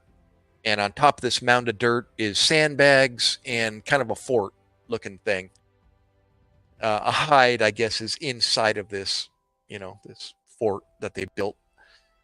And so we get inside that, and it's just like a hole, a ditch in the ground, on top of this mound. And then that was our home. And they started hunkering down and putting out their sleeping bags and, camping out. And it's night. It's morning, early dark morning. Letitia. And so anyways, we sunlight eventually comes up. Oh, they did familiarize me with all their high-speed equipment. They had night vision, infrared, and regular binoculars, I guess. And they had a 50 cal Barrett, and they had their M14 and an M16. I was carrying an M16 and a 9mm pistol. And I'm a right-handed, but I'm a lefty shooter. No comment, Josh, about the lefty. So, um, but I can hold my own, with my shooting. Not bragging. I just, I can. I was trained well by the Navy. How about that? And so I remember even the snipers asked me, "How's your shooting?" Actually, that's part of the story. Let me continue. So, um, we're eventually the light comes up, and we starting to, be able to use our binoculars, regular binoculars, and then the patrol. I mean the yeah the what do you call it? The Marines show up and they start setting up their traffic stop, and we're watching them, and they're putting up their barriers and etc. Just like civilian traffic stops, when the police are doing a traffic stop, and then the traffic starts coming, starts building up, and then the line starts getting longer and longer and longer, both ways in every direction, four-way intersection, or was it two-way, whatever it was, and they're starting to, they're stopping and checking cars and motioning them through, and white Toyotas come about and they're all over that and putting their mirrors underneath them and doing that, and then eventually the traffic's at a standstill, still, and this guy way in the back, I don't know, 20 cars back or so, there's actually multiple people getting out of their cars just to smoke cigarettes and or pass time. And this guy in a white man dress, which is very common, over in Iraq, starts walking up the line of cars. And this one sniper's like looking off to the right at him, and he's like, speaking to his other sniper, and I can tell, they both all of a sudden move their binoculars over to the right. So I'm wondering, what are you guys looking at? And they're like, Doc, check this out. And he hands me his binoculars. He says, see that guy in the white man dress? And I'm like, yeah, I got him. And he's like, keep an eye on him. And I went, okay. It's like, what am I looking for?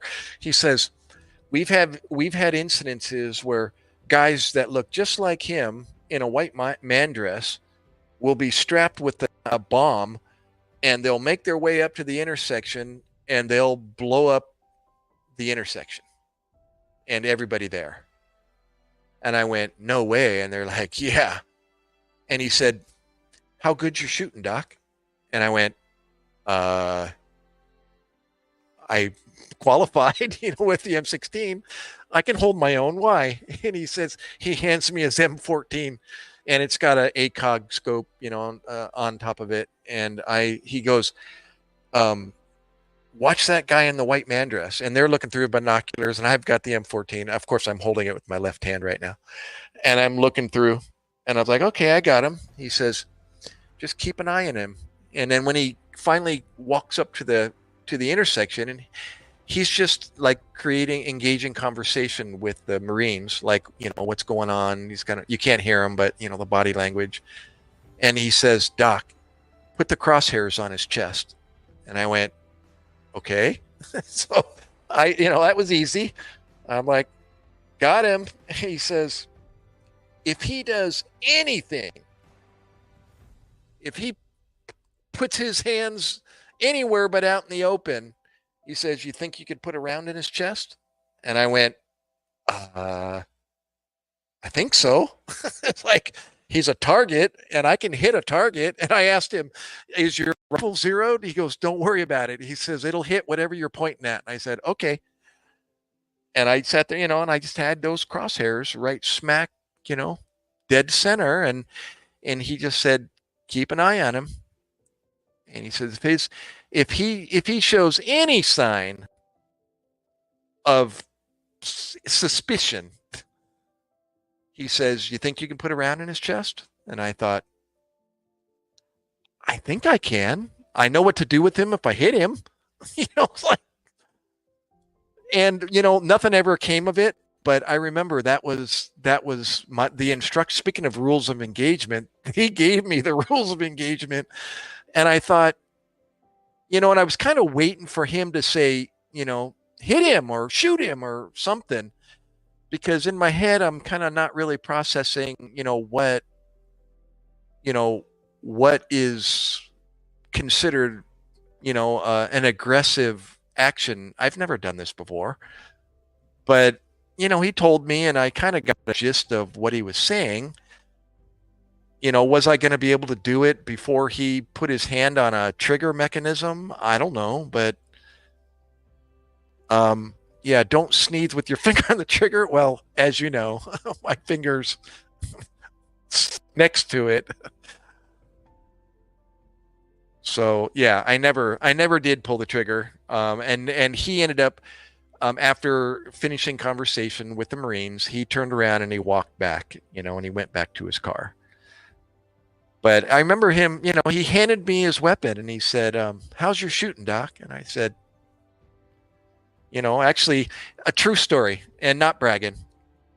When I was in training, when I went to the Field Medical Service School, FMSS, at Camp Lejeune, and that's where they trained us how to function as a doc or a corpsman with a Marine Corps, with the Marines. And so they teach you the whole Marine Corps structure, and they test you, and they put you through kind of a quick 2-week course of, and then you get to go out in the field and you get to camp, and they put you through, you get to play war, and they simulate explosions and make it as stressful as you can, and then you got to try to render first aid on either dummies or real patients and extricate them while they're screaming and hollering, and fake explosions and blank weapons, automatic rifles, and the whole 9 yards. Well, during that time, we got to live fire at a range, and I was I guess doing really well that day, and I was able to group all of my shots within like a 3-inch circle from whatever distance it was. And the Marine, who was, testing us or instructing us, brought back the target, and he's like, who's on whatever spot that was, that range, that lane I was in. And I'm like, and everyone turns and they're pointing at me, and he's like, "No kidding, Doc." And I went, "Well, all of us were docs."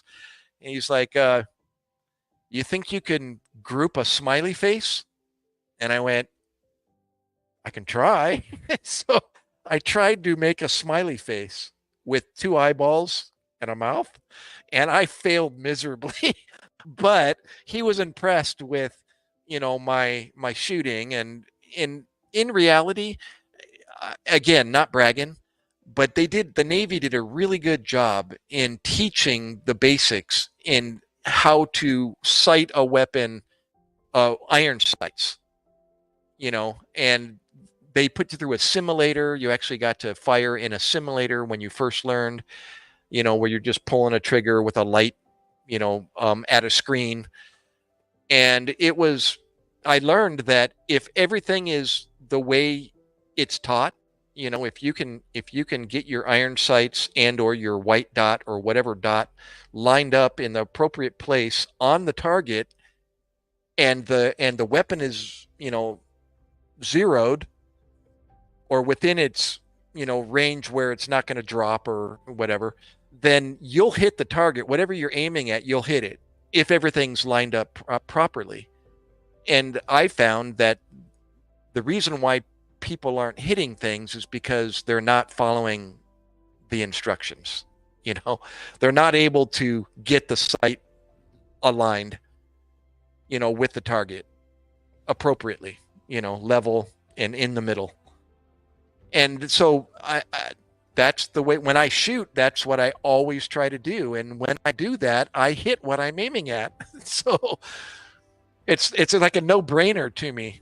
Now, getting everything steady is one thing, but if you can do that, then there's no reason why you shouldn't hit a target.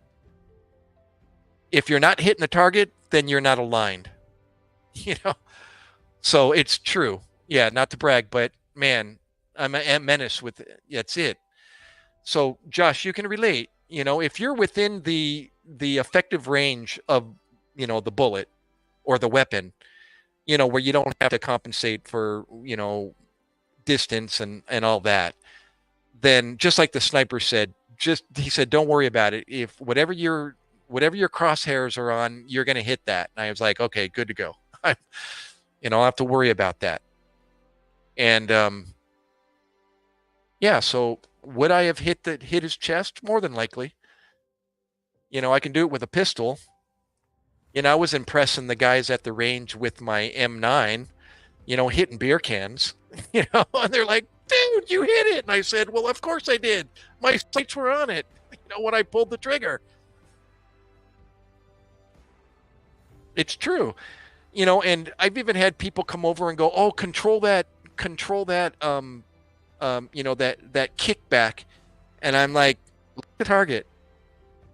And I get the target back in on the range and I'm dead center. And I said, don't worry, I understand what you're saying. When you're taking multiple shots on a target, that's another. But if you're just doing it for accuracy, as long as you're lined up and everything's aligned and you pull that trigger and everything's in alignment, when you pull that trigger, then you're going to hit it no matter if your weapon goes like this or not.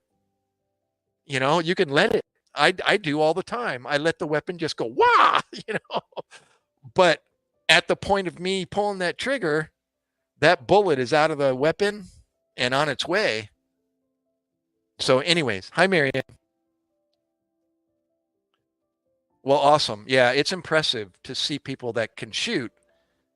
And I respect that big time, but I understand it. And the distance, though, I was lost when it came to anything more than 300. At the 500, I wasn't hitting anything because I didn't know. Number one, I found out later through the Navy that I needed glasses at 42 years old. Before I went to Iraq, I elected not to get glasses, so I didn't have to lug around those big old military issue glasses and then put something on top of it when you're going to wear goggles and yada yada yada. So I decided I'll do it when I get back. But I learned out on the range that I couldn't see anything at 500. Is it 500 yards? Yeah, or 500 feet. It's 500. Is it feet, Josh? When you're qualifying, when you're doing the 200, 300, 500, and you're either prone or you're sitting or you're standing. Well, I couldn't hit anything at 500. I couldn't. The iron sights were covering up the target. I couldn't even see the target. I mean, I'd like lower the iron sights and go, oh my gosh, I can't even see that silhouette from this far away. And then I just had to, 500 feet. I had to just fire for effect, basically, and then have them radio back like, oh, we saw nothing, or you're up and to the left or up and to the right. And so I was doing that Kentucky windage guessing game. And I hit nothing at 500. But I scored all my points at 200 and 300. So anyways, yeah. But yeah, that was my sniper story. And of course, as you know, well, maybe not for Josh, but for those of us that had downtime, way too much downtime, anything makes a great campfire story. So when I came back to the fob, with my sniper story, it's like everybody gathered around and wanted to hear my story. You did what? What now? What'd they say? So what'd you see while you were putting the crosshairs on his chest? I saw everything. I could see the hair in his face. Yeah. 500 yards is 1,500 feet plus. Yeah, that's approaching. That's a third of a mile. Yeah. Absolutely. Yeah, that's why I was thinking it's not 500 yards. Oh, yeah. So I already told the story about trying to make that smiley face. Yeah, I failed miserably on that one. And I remember the instructor saying, "Nice try." I said, "Well, I tried." That was with a M16. Yeah, I think it was M16.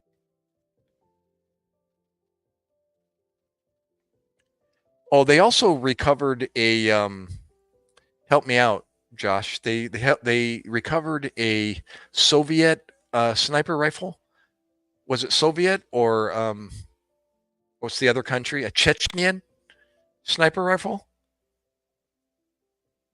But the scope was broken, and it was beyond our pay grade to repair this thing. But they had it out on the range. It would fire, but the sight was all screwed up on the scope. It was busted or something. I forget what weapon that was. And then they have so much ammunition. Yeah, back at the fob that they need to get rid of or expend. And so that gave us opportunities to do something. Just to occupy time, we'd go out to the range and fire the M240 Golf, mounted on the Humvee. We got to do that, and or shoot grenades out over the Euphrates River, just to show the different. They were showing me the different rounds that came out of the handheld grenade launcher. You ever shoot one of those? Those squeeze trigger ones that go click click, and they launch mortars with a little bubble level, for aiming it. There's like a protractor on the thing. Yep. Yeah, there you go. Coming off of patrols, I just wanted to eat. Yeah, what are those? Do you know what they're called? Those mortar? But the one Marine introduced me to it. They're like, "Hey Doc, you want to fire a few?" And I'm like, "What the heck is that?" And they're like, "It's a handheld mortar tube." And I went, "Dude, that's cool. Let me shoot one." Click, click. Boom.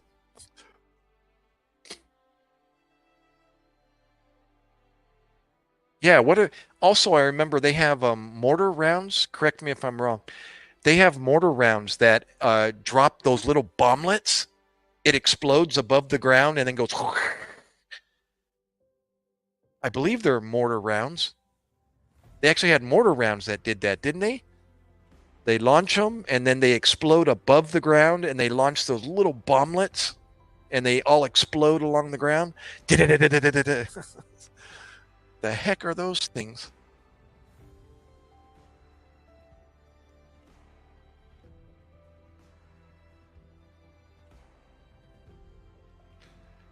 But that was just, yeah, those were just things to do, as fireworks, especially at night, firing weapons is quite the light show.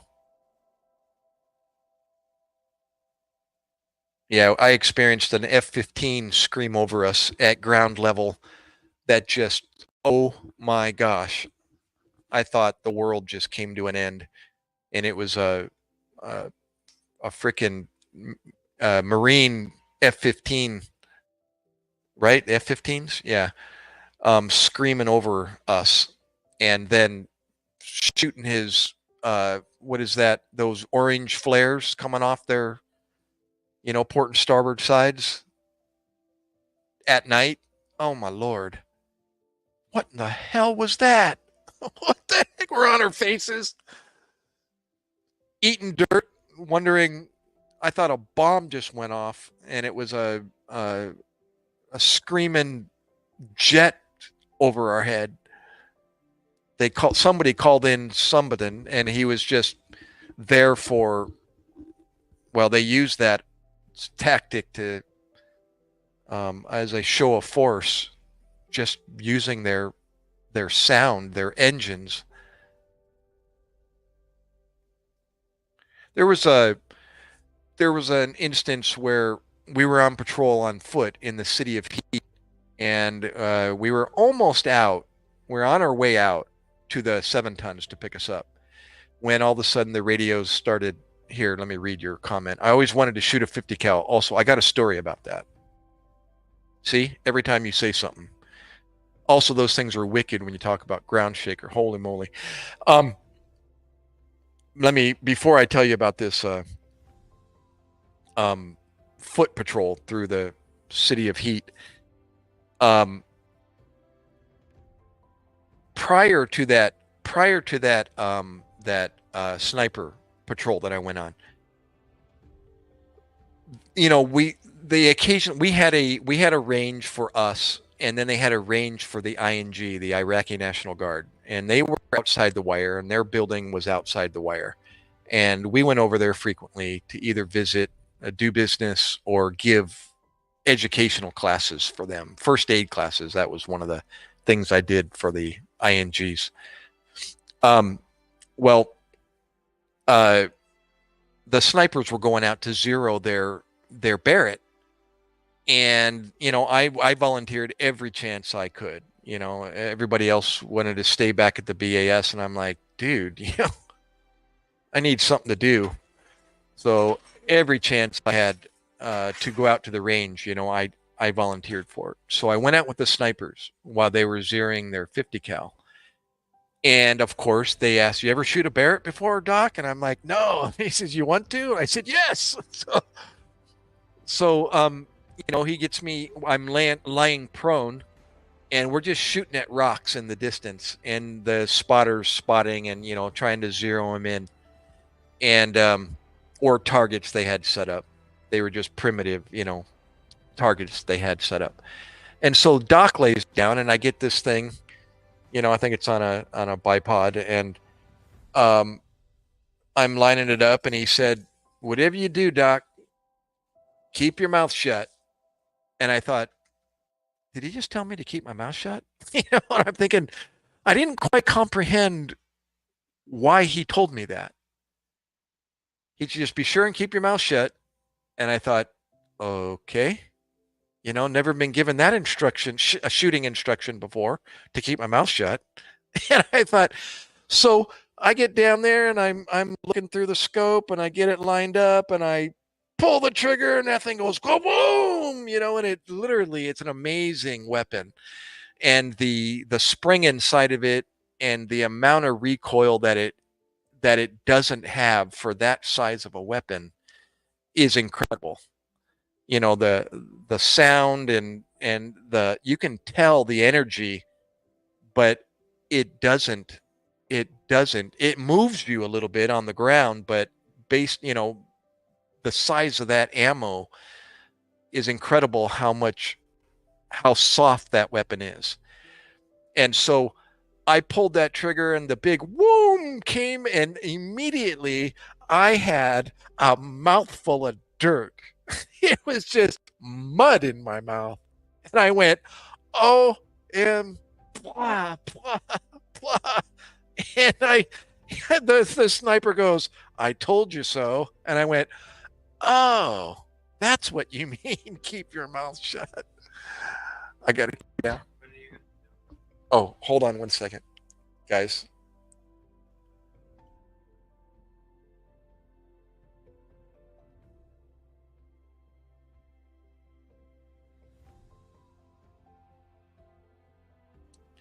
Yeah, I was just asked when I'm going to be done, so I made it. I'll be done at 2 o'clock.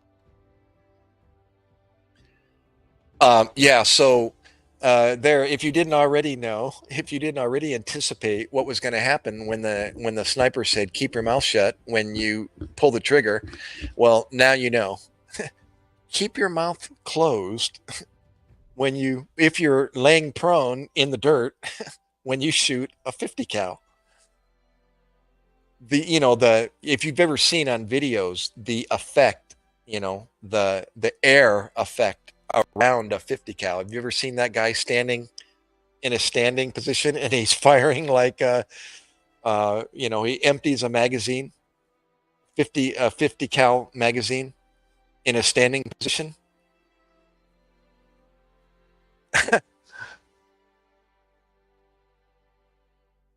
Oh, brethren, thank you. Or Beth Resin. Beth, I'll call you Beth. Well, I agree, Beth. I'm hoping that one day I'm going to have a podcast where I can interview, fellow military members and or medical personnel, and just let them tell stories. I mean, the stories are like mine right now. I mean, we're just full of them, and people don't get to hear those things that go on in real life, but real life stories are the best. You don't have to rely on Hollywood trying to depict what it was like over there. Just let somebody who's been there talk about it, and it doesn't get any, well, it's hard for me to depict actually what it was like unless you're there, but just the story itself, it does make a great campfire story. And that's why when we would come back to the FOB, the forward operating base, after a patrol and tell a story like I'm telling now, can you imagine being in one spot for 14 months, and there's nothing but guys, and we're all just trying to pass time, and somebody comes back from patrol and has a story like this to tell? Oh my gosh, it makes headlines. Everybody comes out of the woodwork just to gather around to listen to Doc tell a story. And that's what we did. That's why it's like amazing things you take for granted when you're home, and you have something to do, or you can get in a car and go to the market, or you can just take a walk around the block. No, no, no, no, no. You can't take a walk around the block over in Iraq. No. Exactly, Josh. And whether or not you want to bring them up again, and talk about them is just up to the person. But when you do, yeah, it's hard. That's why Josh can relate. When when you come home and you tell stories, that'll just spin people's heads,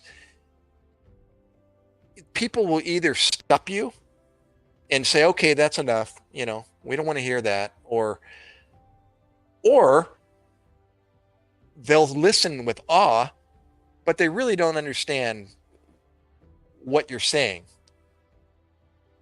They can only go by what their imagination can muster out of it.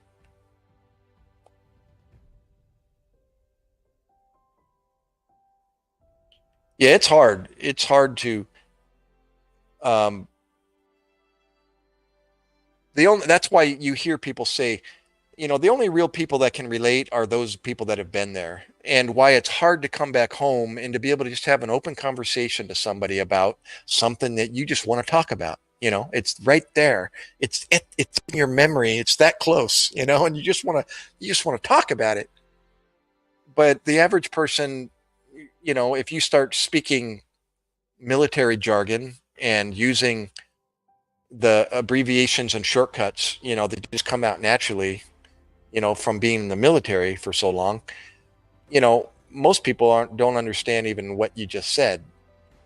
But if you take the time, if you can get used to it and take the time and stop and explain yourself, it takes patience, but that was part of my job in the medical field, was to give classes, and or somebody that was trying to help me on scene that didn't have as much experience as I did, but you could see in their eyes that they want to do something, and they want to help. Some people they don't want to take the time to go through instruction when you're going through stress. It's not the time to be given a class, but you can do it. It just takes it's a little stressful sometimes to stop in the middle of a story and actually explain yourself, what you're trying to do, to catch everybody up to speed so that they know what you're talking about.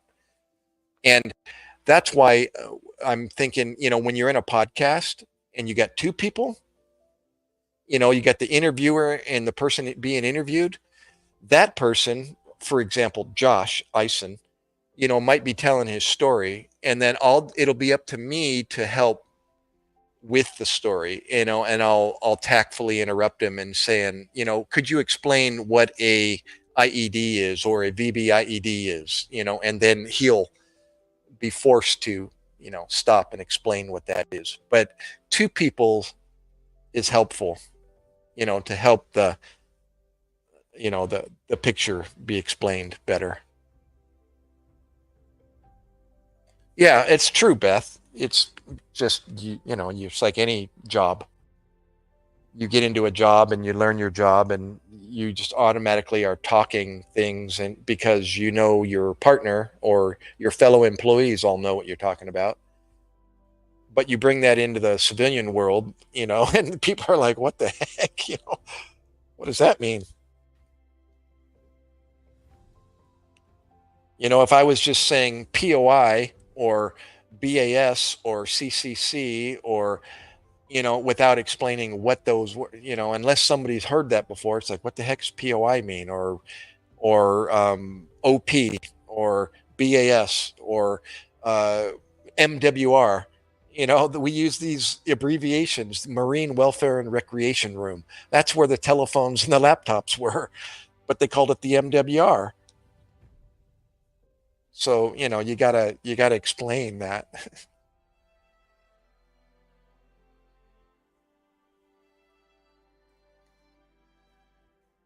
Yeah, well, Josh, like I think I invited you. I thought I've invited you before.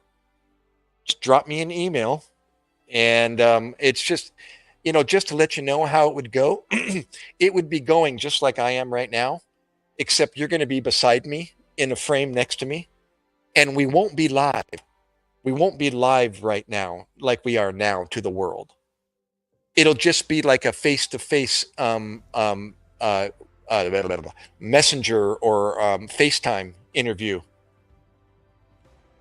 and we can just ad lib, and we just start talking, and then I'll take our interview, our phone, our video message, and I'll take it into the editing room and edit out all the you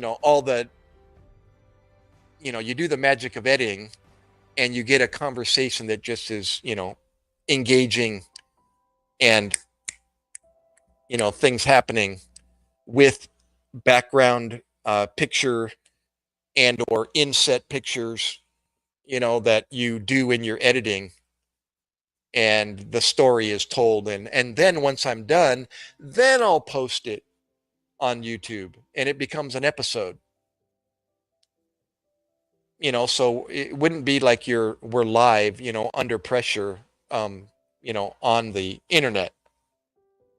We're just doing a video chat conversation between us two, and you'll be on stage with me next to me. Frank, welcome back. You again. Awesome. Partridge in an orange tree, not a pear tree.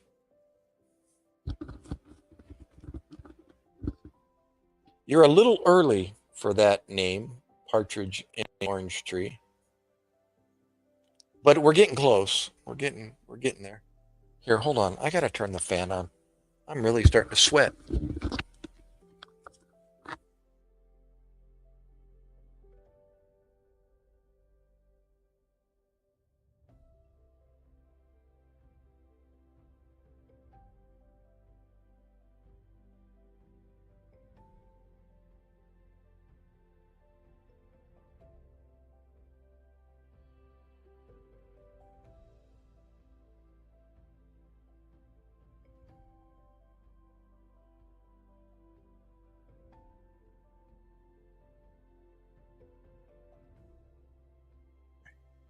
Sorry about that. My mic was muted. I was saying what it is. I'm getting all worked up telling these stories, and I'm breaking a sweat with this long sleeve on. The heck am I in a long sleeve when the days are 85 degrees but at night it gets nice and cool, and I like sleeping in my long sleeve. So, hey Doc, how goes it? What's the scuttlebutt? Good job, Frank. Oh, that's right. You're a coastie. You're the one, right, Frank? Yeah, like scuttlebutt. Um, who was it? Was that uh Beth. Um, yeah, what's scuttlebutt? You can probably put it in context just reading his comment, this one. Hey, Doc, what's the scuttlebutt? Can you figure that one out?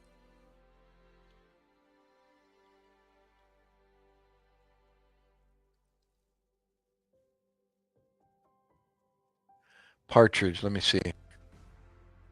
I didn't read his first post.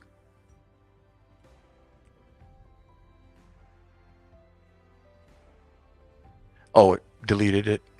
So,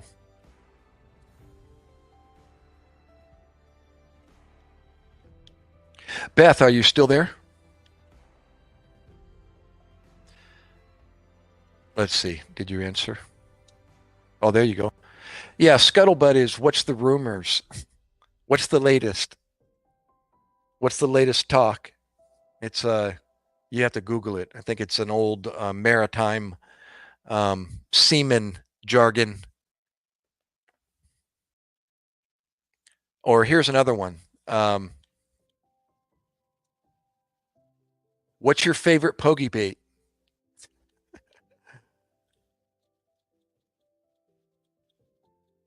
How do you spell that? I believe it's this. Yeah. How about that one? Have you ever heard that one before, Josh?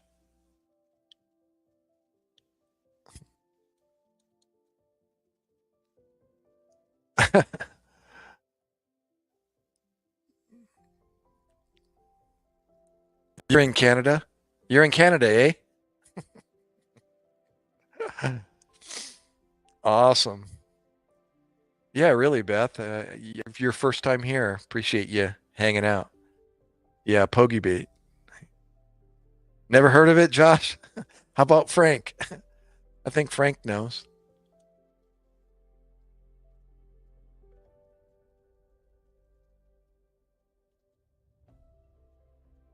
Wait, Frank, you're um yeah. You're poker. See if Frank knows what that is.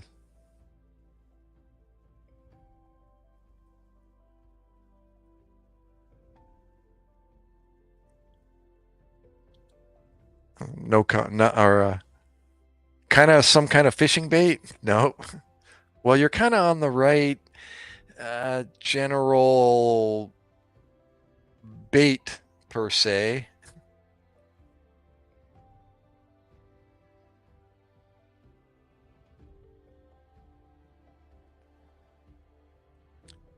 That's like you go to the um,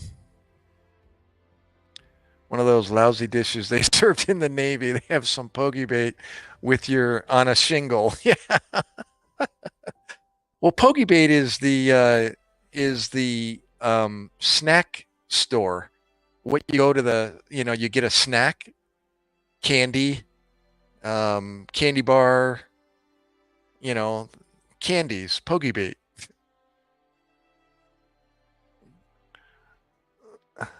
I want to absorb all your wisdom, your perspective on things. Well, the fear of the Lord is the beginning of wisdom, Beth. Got to throw that in there. If you want to be educated beyond what you can even imagine, get to know God's word. That's an amazing promise. Like all the intellectuals out there in the world, you know, your creator said if you want to be educated beyond what you could ever imagine, he said, get to know me. And I went, wow.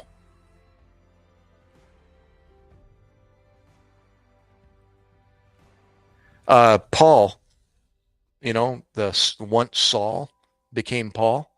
Was it Paul? No, Solomon. He puts it the best. I believe in Ecclesiastes where he talks about he's had everything, had all knowledge, basically in a nutshell, saying, "I knew it all. I knew everything a man could know. I was the smartest."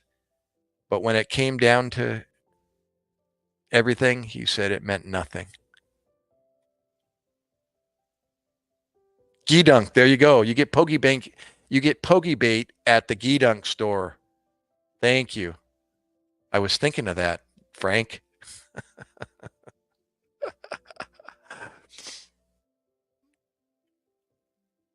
Yeah. You go there to get your your fix on junk food.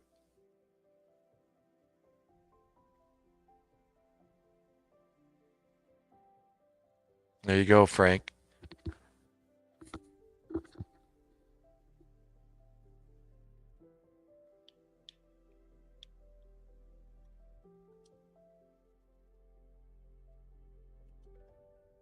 Been a while. I think I don't know if I shared with you, Frank, but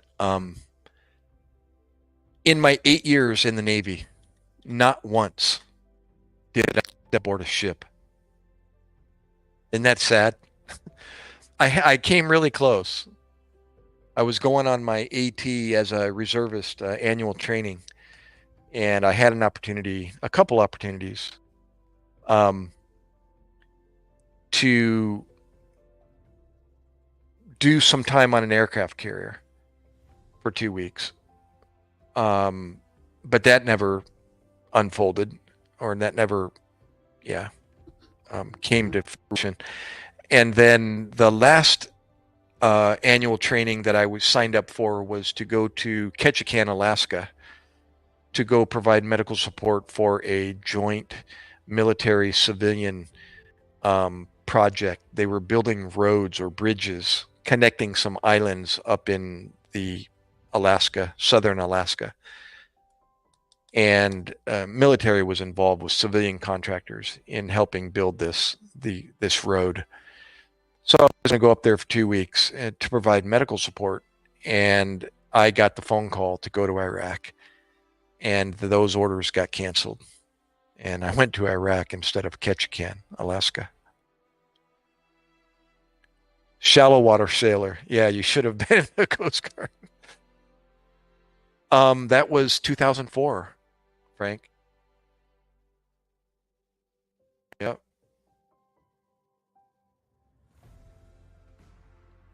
Then a gardener in a war. Wow. Ain't that the truth, Beth? Oh my gosh. Yeah, that's what I was saying earlier. All you're trying to do is be a gardener, or so to say, you're just trying to do your job over in Iraq. And people are launching 60 and 80 millimeter mortars at you. Can you imagine trying to do your job? Whatever job it is, you know? Can you imagine being in your house and you're not just getting drive-bys, but you got 60 and 80 millimeter mortars landing near your house or an eighth of a mile away from your house, blowing in your doors and caving in your windows. And you're having to put 3/4 inch plywood up in your windows instead of glass because glass is ridiculous.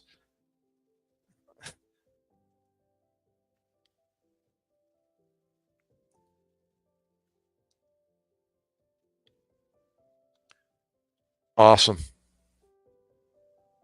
Boots on the ground, combat kind of guy, special forces. Yep.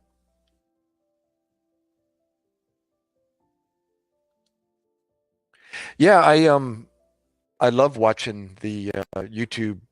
I forget which channel it is. I subscribe to it, where the Coast Guard goes out and they got camera crews on board with them doing their rescues, in all parts of the United States, including Alaska and Hawaii and all the rest.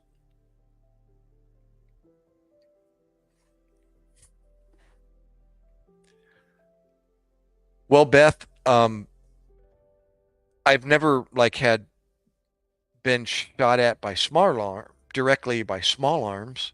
At least I don't think I have. But I was on the receiving end of mortars and rockets, which absolutely helpless. You can't really hide from those things unless you're underground or fortified somehow.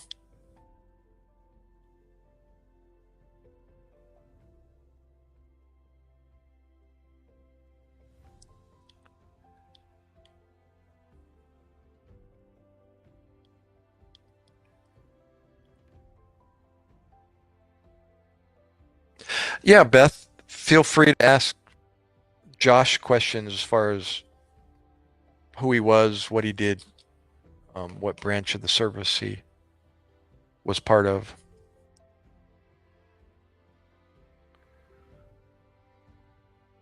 Yeah, the noise, well, it usually is, it comes and goes really quickly.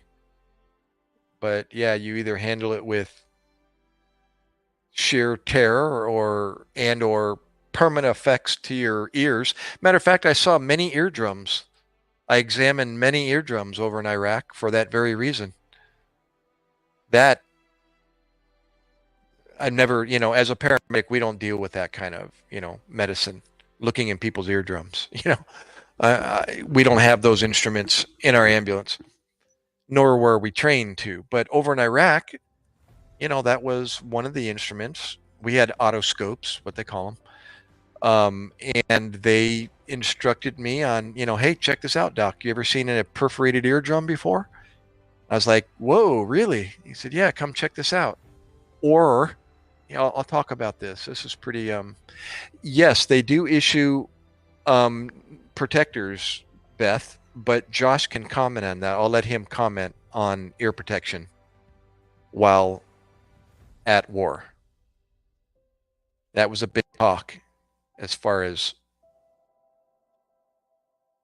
let me hear your take on ear protection, Josh.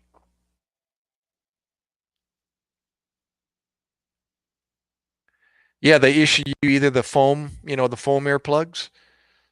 It's typically what they issue you, and you have that option to wear them. But, and I'm going to let Josh comment on ear protection while you're snooping and pooping on the ground.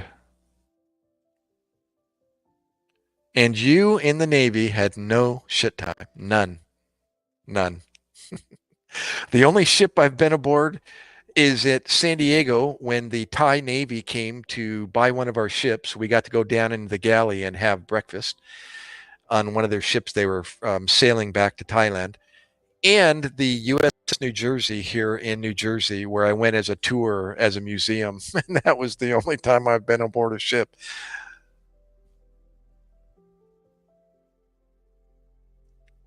Rock, you're back. Awesome. Yeah, tinnitus. Yeah. Playing guitar. Beth, I was a drummer. I'll leave you with the rest of that story. Hearing loss to this day, not from war, from drums. Yep.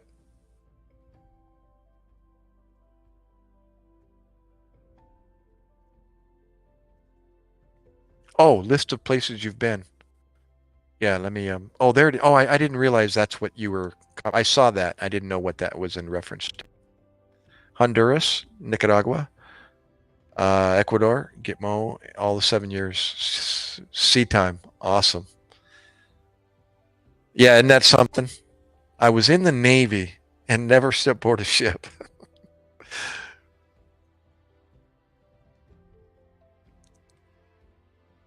Yeah, and I call myself a squid.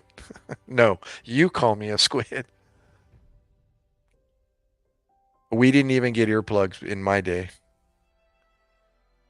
Yeah, well, ear protection was in your pockets because yeah, that was the concept or the conclusion we came to is like, how are you going to hear anything if you're trying to listen for something?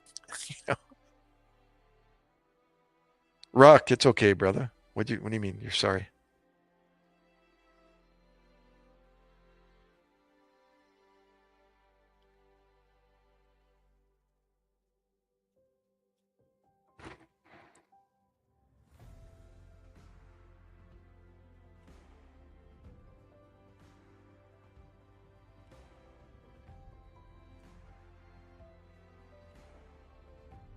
Oh, for squid. No, it's okay. Squid.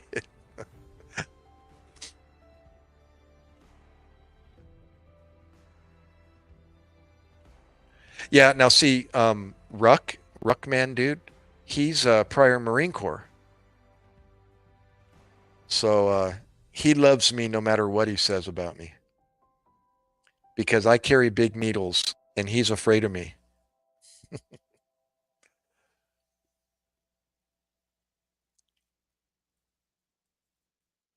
Yeah.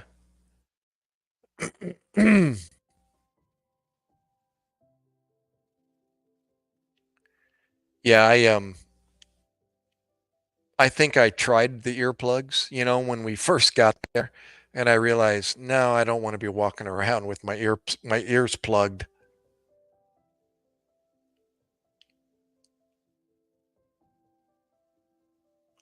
You know, exactly.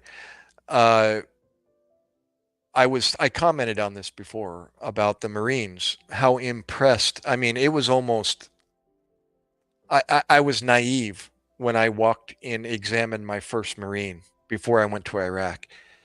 And here I was a paramedic in the civilian world, and I know what the normal heart rate is for, the different people's pediatrics to adults. You know, I was educated in all that. And I gave, advanced life support classes and advanced cardiac life support classes, and et cetera, et cetera. But I'd never met a Marine and never examined, a good to go Marine. And the first time I put my fingers, on their wrist and I was counting their heart rate, I thought I was making a mistake. I'm like, no, no, no, no, it's not, it can't be 45, can't be 46. I'm looking at the second hand of the clock and I'm counting and I'm coming up with 46. And I thought, what? You know, I, I mean, I understand 60, that's pretty slow. That's an in shape person. 60 to 80 is normal heart rate for an adult, and I'm counting 46. And I thought, holy crap. And I look at the guy and he's a ripped 5'4" Hispanic Marine from Houston, Texas, 123 Marines. And he's, 28 years old or 24 years old. And he's got a resting heart rate of 46. And I thought, whoa, this is bizarre. These guys were, I mean, that's triathlete heart rate. These guys are pros, fit as you've ever seen people be fit. And I'm now in the presence of one, and he's just a young 24-year-old. And so I realized, I think one of the Marines said, "What, you never examined a Marine before, Doc?" And I was like, dude, man, I'm impressed. Well, those very people, my point was, those very incredibly in shape professional Marines were the ones that were pale, cool, and diaphoretic, unconscious on the ground after giving them an injection in their arm.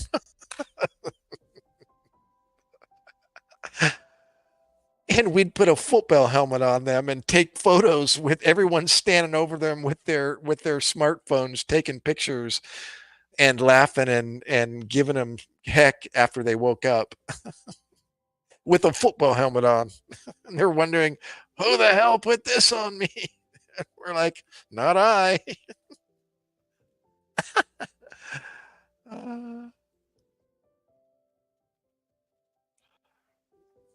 but that's not just Marines. I mean, we've actually had to restrain people and distract them just to put a needle in their arm to give an intramuscular shot in their arm, for immunization or something.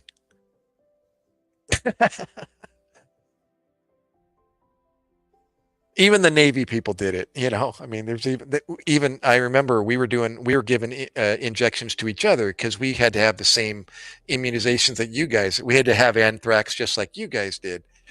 And so we'd have to give it to each other. And there was one female that, poor thing, she was, I mean, she had a what's the word? About needles, and it was really bad. I mean, she became almost like a child, would throw. I mean, be so afraid. Her eyeballs would bug out of her head, and she'd get diaphoretic, and I would be doing everything I could to try to distract her. You're trying to think, okay, how can I get this in her arm? And so somebody would start a conversation over to her right to make her turn her head to the right just for that moment so that I could stick her in the arm. But she was even keen to that. And even though whenever she turned her head to the right away from me, she'd turn her head back and she'd be a phobia. That was the word I was looking for.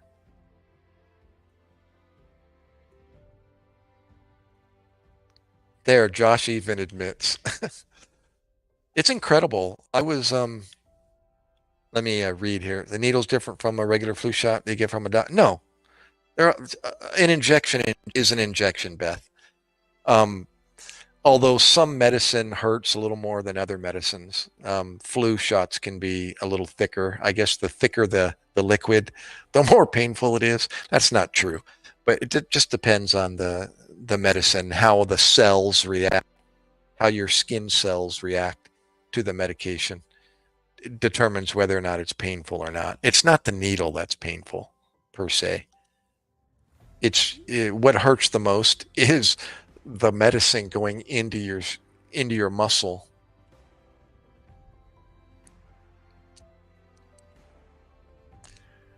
You had guns, right, right, right. That was always the story. You'd be in a line and go in, they give injection guns, and some of the needles would remain in the person's arm. Oh, there goes my battery. Stand by, guys. You know the drill. I got to replace my battery. Hey, that battery lasted 2 hours and 47 minutes. That's a record. These things have an hour and 56 to 2 hours and 4 minutes lifetime on them. And this one lasted 2 hours, 46 minutes. That's a record. So stand by. Yeah, I've told this story. Beth, there we go. I got it back. I don't think you've heard this before. Hold on a second. Let me focus this. Oh, wait. I got to do it the hard way here. Let's see here. Get myself in the picture. I'm focusing on my neck. There we go. Okay. Oh. Sorry, I'm having a hard time keeping up to everybody. Let me read your comments here. Had an appointment, dental, they said MCRD. I went to the recruit side by mistake. Never had so many guys calling me sir and snapping to attention. What the heck that was? What? Wait, why were you an officer? Frank? I'm sorry, I don't know your rank, or maybe you told me, but or what was the reason for them saluting you? Was it just your different uniform that people didn't recognize? Oh, we are trained to think like we are some sort of human velociraptor. Oh yeah, UMC, misguided children. Let's see here. I'm scrolling back here. I'm catching back up.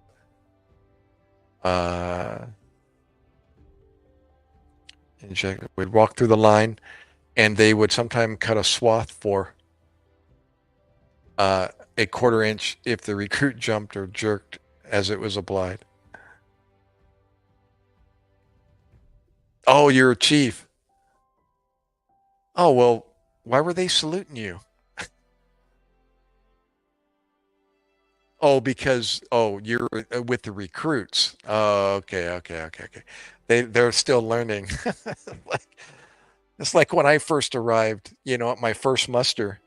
in San Diego. You're trying to recall all your book knowledge. Like, wait a minute, wait, is he an officer or is that enlisted?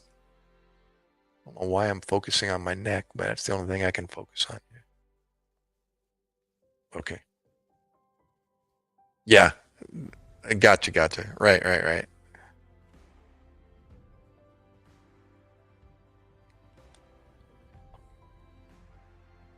Yeah. Well, I have to say, um, joining the service. Oh, I was going to tell my story to Beth and anybody else that didn't know my story, but I considered the military like Ruck did when he was out of high school, usually 18, 19, 20 years old is the most popular age to join the military. But I never took the bait. Um, you're damn Navy senior chiefs. Wait, no recruits. Yeah. Um, oh, wait, recruits and United Marine Corps are told to salute anything that shines. Warrant officers. Oh, I got a story about a warrant officer too. Gosh, you guys are bringing back memories. But yeah. So, anyways, what was I saying? Um, um, um. Oh, dang it! I lost my train of thought. What was I saying? Oh, about saluting. Uh, what was I saying?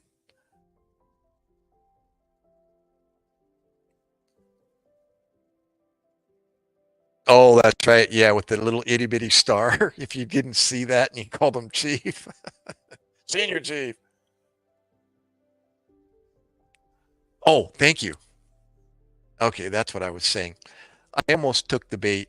I was interested. Actually, Navy SEALs were like the big talk, back in high school. And they came to all the branches of the military landed at our high school. Literally landed at our high school with a big Chinook double prop. Is that a CH-47 Chinook? Landed on our football field at Madison High School's football field. It was one of few um, stadiums in the county that had lights for night games. And this darned Chinook landed in between those lights onto our football field. And I remember the guys on the ground. They had Army guys on the road arrived before the Chinook got there, and they were combing the stadium for anything that was loose. And I remember they didn't realize that the rotor wash was going to lift the benches off of the ground. And that helicopter came and landed on our football field. We all were standing outside from a distance. All the classes came out, all the seniors came out of their classes to attend this recruitment out on the football field at the end of the school year. And hey, Peyton, welcome back. Um, is a total Navy affliction. Us Marines only 3 trains. Thought food fight. Never mind, Ruck. I thought it was one brain cell. Don't give yourself that much credit, Ruck. It's a brain cell thing for the USMC, the misguided children. Yeah. So, um,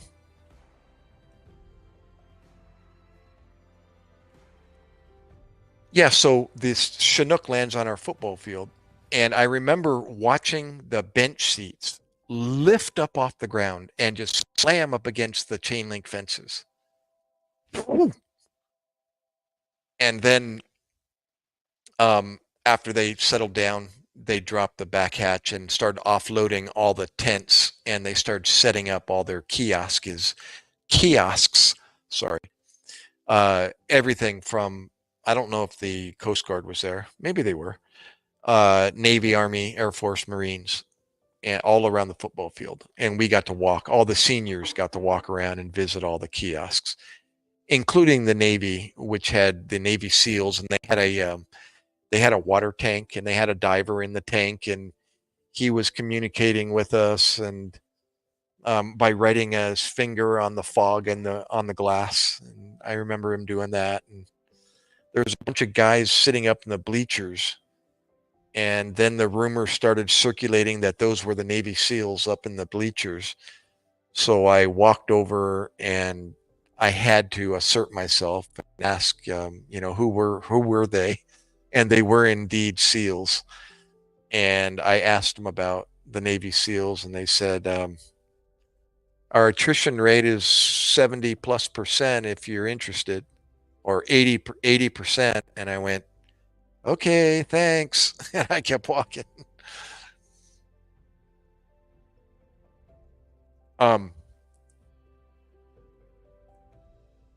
So crayons are good food. Oh my gosh.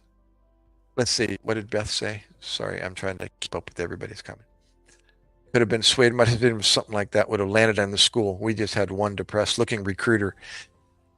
Yeah. Well, after that, I never took the bait. I ended up chasing girls and going to the beach and throwing frisbees and riding boogie boards. And I actually considered traveling with the Anaheim Kingsmen Drum and Bugle Corps as a percussionist. Went up to Anaheim to try out. Didn't end up taking that. One drummer out of four of us did. He ended up actually performing in the United States and Canada. And then eventually I accepted a full-time job at General Dynamics Electronics as a civilian full-time worker that my dad offered me, making $4 an hour in 1981. Yeah, when I was 19. Or 1982. Yeah, it was 81 when I started. So, typical sailor. That's correct, Beth. Yeah, the dropout rate is 80%. I don't know what it is today, but that's what I've heard today even.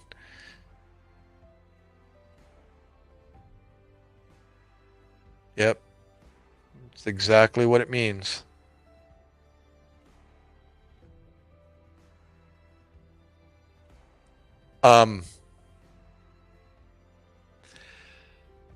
Then, yeah, fast forward through life.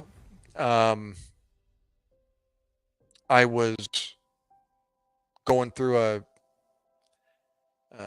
depressing part of my life, a depressing chapter, and separating from my first wife, and running from Oregon to Louisiana to supposedly go spend time with a woman that was suffering from Burkitt's lymphoma. And I had no idea what I was. I think about it to this day. It's like, what the world was I thinking? But that's another story in itself. And because of that time in Louisiana, was I introduced, or somehow, I think the lady I was chasing brought home a brochure, wherever she got it from. And it was a military program called APG School. It's called Advanced Pay Grade. And I looked at it and kind of thumbed through it and put it in my luggage or something. I stashed it away, forgot about it. And I only spent 8 months in Louisiana, and then ended up running back to California with my tail between my legs. And from that experience, and then was living on my mom's couch at her house at 30, however old I was, 37, 38 years old. And eventually got motivated to submit resumes, paramedic resumes, to continue my career as a paramedic. And I came across that brochure, this APG school.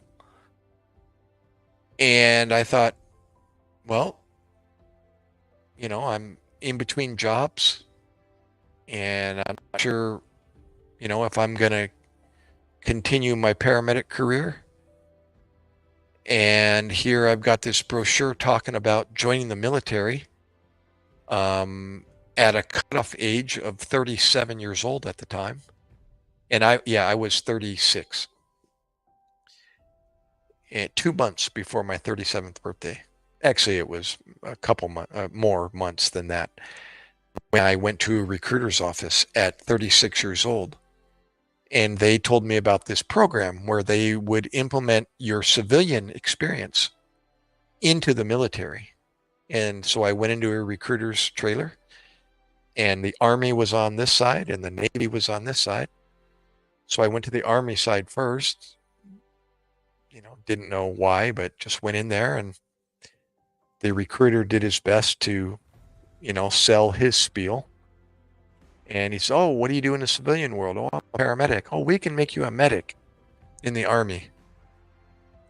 And um, I was like, "Okay, thank you. No decisions today, but thank you very much." And he gave me more paperwork, and I took that out, closed the door, and I went over to the Navy side. And the recruiter's like 23 years old, and I'm 37, and he asked me, "So what do you do in the civilian world?" "I'm a paramedic." "Oh, we can make you a corpsman." That's the equivalent to a medic, in the Navy. Well, my dad was in the Navy, and I remember seeing the plaque on his wall in his bedroom. He did 4 years, and like 65 to 69 or something during the Vietnam conflict. And so I remember, there was Navy on my dad's side. So tell me more about being a corpsman. And so he did his best. And next thing you know, I'm meeting him at a Denny's restaurant in Del Mar, Ruck, right off I-5, right up there by the before. Let's see, Del Mar is before the Marine Corps station, Pendleton. Remember Basilone Road on I-5, the Basilone Road exit? Basilone is actually a United States Marine Corps part of history. Basilone. Well, anyways, uh, yeah, I met him at a Denny's. I was working at the Del Mar Fair, Rock, driving the shuttle, the to shuttle patrons from the parking lot to the entrance. I was a part-time job, and I met him at the Denny's after work, and ended up signing my life away to join the United States Reserve. I signed an 8-year contract from 1999 to 2007. So that's how I joined the Navy at 32 months before my 30th, June 1999. Matter of fact, I have my last military card. Got to get it. I don't know if you've already. I think some of you have already seen it, but I'll get it real quick.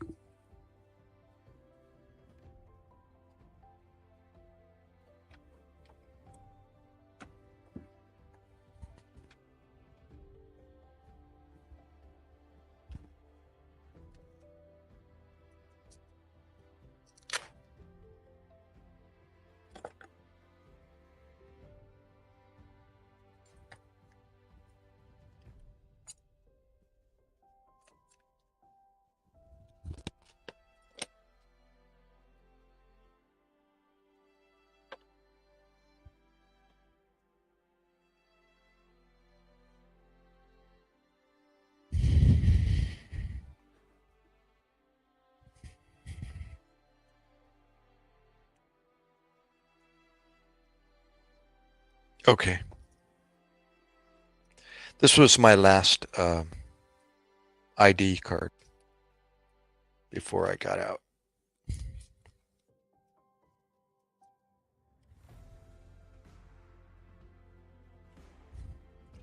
Yep. There we go. It's kind of hard to see with that background, but there's my EOS, my end of service, June 13, 2007. Not as in good focus, but there you go. And here, Josh, recognize these guys? Here's my ordnance custody card for the M16A4 rifle. And there's the card for the H&S Company 123, the M9 millimeter pistol.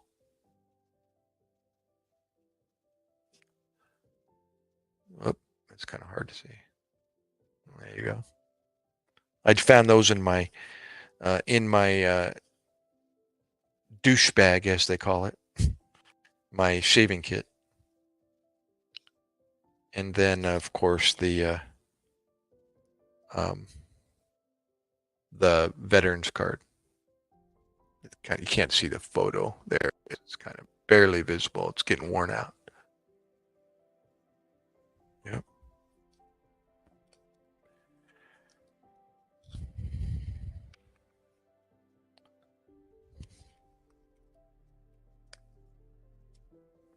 All right.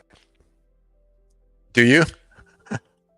I think I was supposed to turn in the ordnance cards, but so much for that. Yeah, I think it says, please, important, keep this receipt with you at all times. It must be surrendered for your weapon or ordnance item. Well, I guess I didn't surrender it, did I? There's always exceptions in the military. Oh, that cutoff age eventually was increased from 37 to 42. And I just met a recruiter while getting my haircut at the salon down the street. And he's he was a reserve recruiter. And he says, yeah, they upped it to 43 now. And I went, there you go. You want to do a 20-year military career at 43 years old? You can do it till you're 63. Bring your civilian experience into the military. They're still doing it. You know, I was told they've been doing this since World War II. And I was like, oh my gosh, never in my life. What just goes to show you the military war machine, the cogwheels that are involved in this whole military logistical process is a lot bigger than I ever imagined. It doesn't just involve the military. It involves civilian, it involves international relations, it involves everybody. That's why we even had overseas foreign workers, working for us. We had Iraqi interpreters.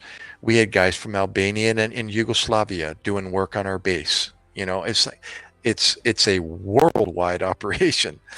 They bring civilians, they bring recruits, 18, 19-year-old recruits, 37, 42, 43-year-olds into the military.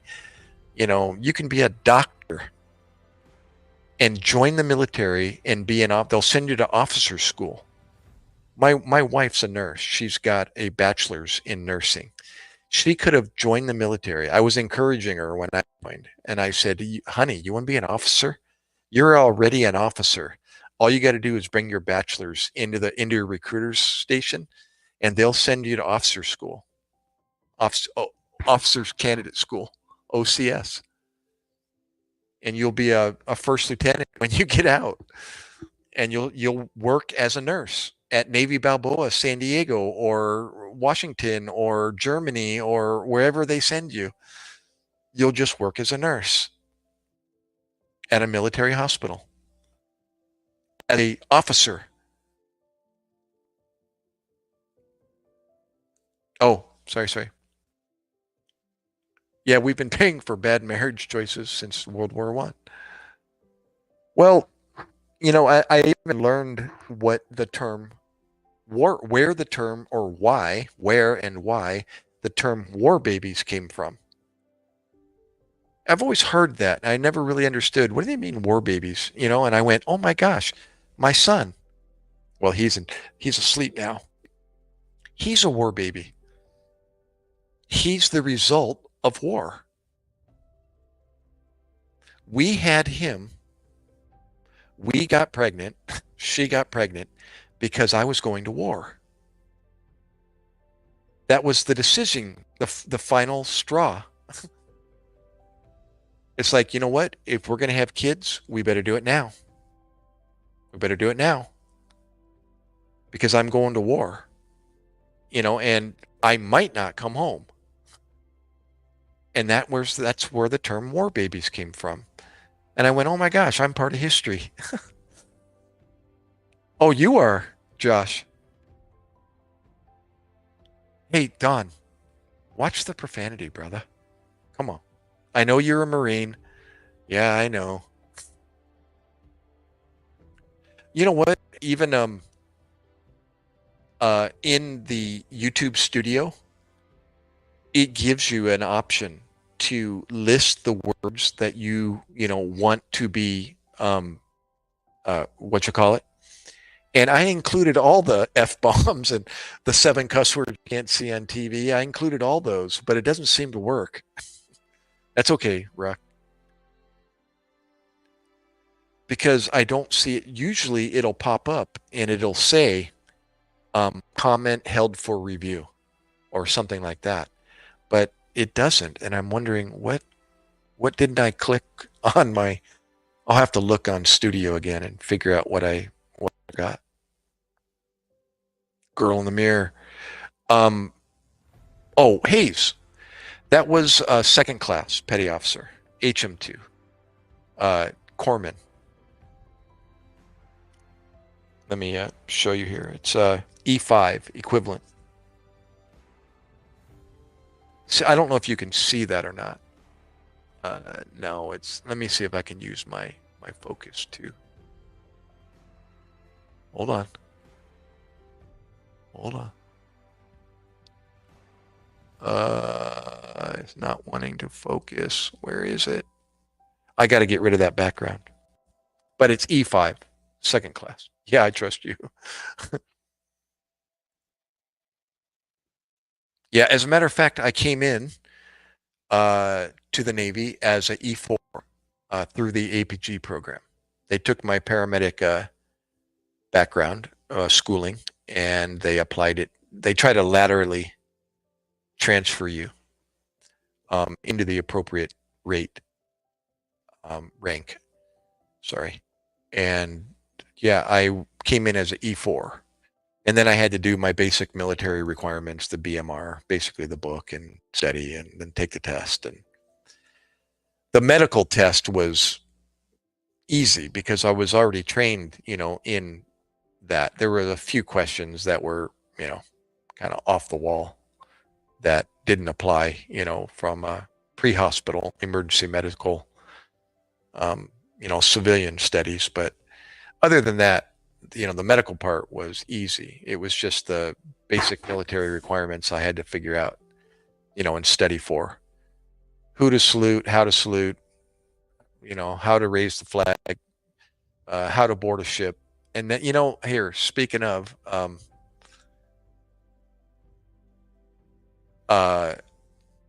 the, the Coast Guard. Yeah, and having never stepped board a ship, I never got a chance to do that. I studied it and learned it, but I never got to put it into practice. Where you walk the gangway and then turn to the stern. See, don't laugh if I don't remember, but you had to turn to the stern and salute the whatever that flag is, and then turn to the officer in charge or XO and salute him and ask for permission to board the ship and then proceed. Gosh, see, I never got a chance to do that. Here I've been in the Navy 8 years and I couldn't tell you how to board a ship. Yeah, it was quite, it's pretty cool that they still hold to that tradition.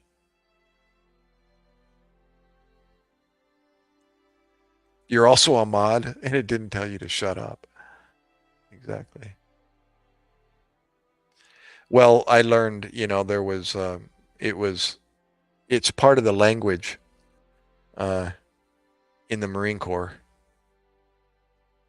You studied American rank hierarchy before, and wow, there's so much to remember. Yeah, it's pretty cool though when you learn just the whole marine or maritime language, and the history of that. Pretty darn cool. When you become a sailor or you learn about boating, you start getting introduced to that, and it's all applicable, laterally into the Navy, anything to do with a ship, or a vessel on the water. It's no longer a door, it's a hatch and or a latch. A doorknob is not a door, it's a latch, or a dog. To fasten the latch or lock the door, no, you dog the hatch, or you it's not the head. I mean, it's not the toilet, it's the head. Um, it's not the cafeteria, it's the galley. It's not the kitchen. Well, it is the kitchen. It's not a bed, it's a rack. Oh, Hayes. Yeah, introduce yourself. I don't know if I met you before, or did I? Forgive me if I don't remember. What am I looking at? Oh my gosh, you're an aviator. No? What do you got on your head? Are you a helicopter pilot or airman? What am I looking at?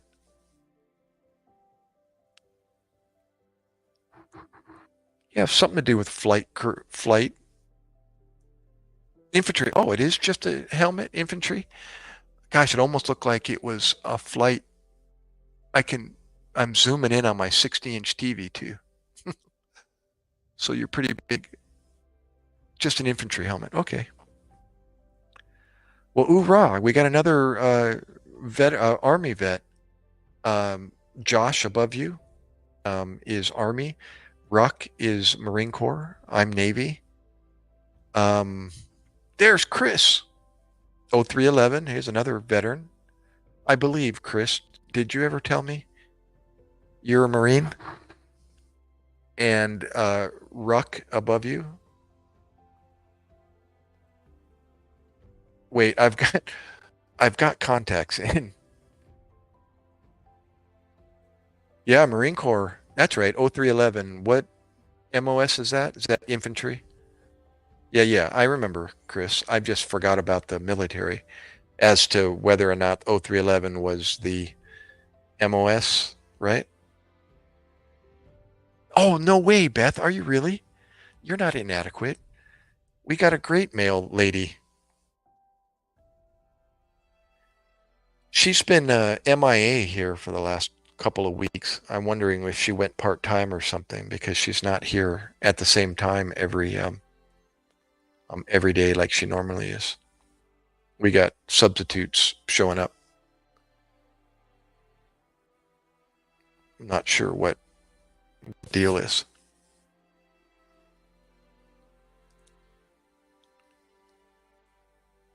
Oh, that's so cool. I love it. I love it.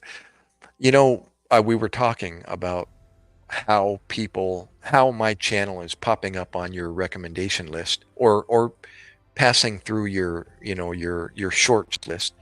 It's because of the content that we're talking about, and or what I'm wearing, or just like good old Mrs. A, I call her Alexa over there. I don't want to say her name to turn her on. But it's like you're just talking about stuff, and next thing you know, you're getting advertisements on your Facebook page or on your commercials and so on, because she's listening. Pretty scary. But it's the same thing. Whatever we're talking about starts to um, affect the algorithm, YouTube algorithm, and it starts appearing on people that are watching that particular subject, their videos, and it starts dispersing it.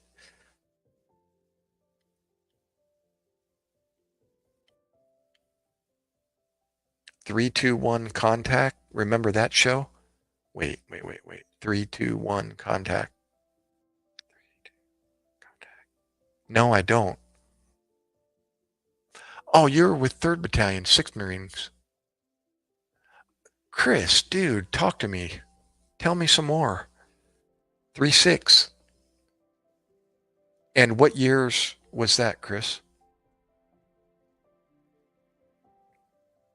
And Hayes, all infantry. Oh, I got you. All infantry is just 11B in the Army. I see. My, you're Beth, hobbyist. Your MOS is MWR. That's Marine Welfare and Recreation. Wait, you told me yesterday. Um, Forgive me. Come on, give me a break. My second tour. Did that retire you, or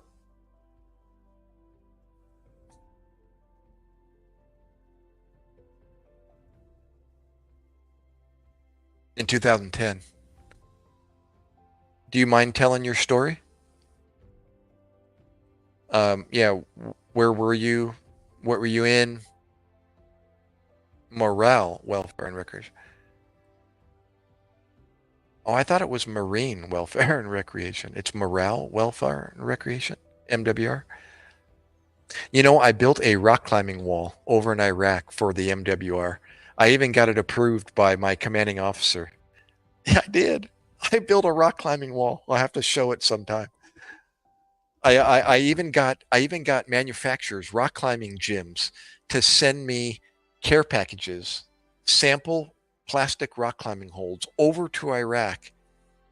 And I had another guy at another fob who was doing the same thing. And he sent me some samples that he got. And I used Carbondo to adhere these things to a cement wall out at this. We thought it was a stage outside the on the fob that we were at. And it was like a 15-foot high wall, about 100 feet long. And I actually developed this rock climbing traverse from side to side all along the wall face. And I actually finished it over the 7 months that I was there.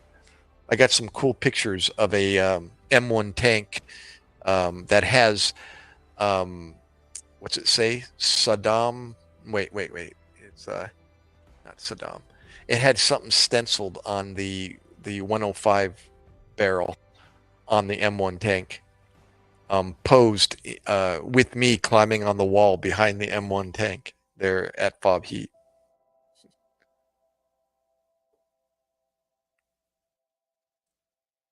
Our second tour, Marja in Afghanistan. Um, Vaccine injury. I don't know about that, Hayes. Nope. What vaccine? Wasn't anthrax, was it?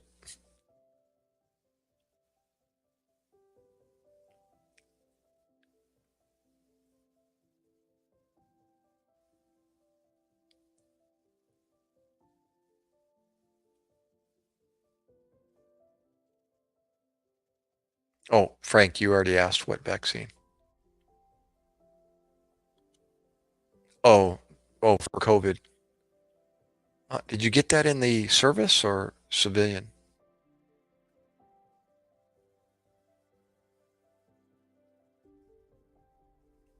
All right, Rick, as you were, Marine.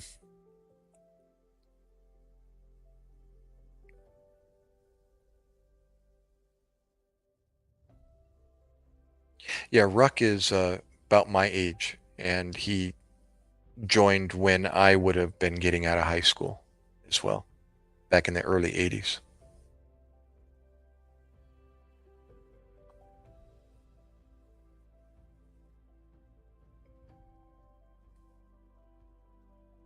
Post, yeah, God.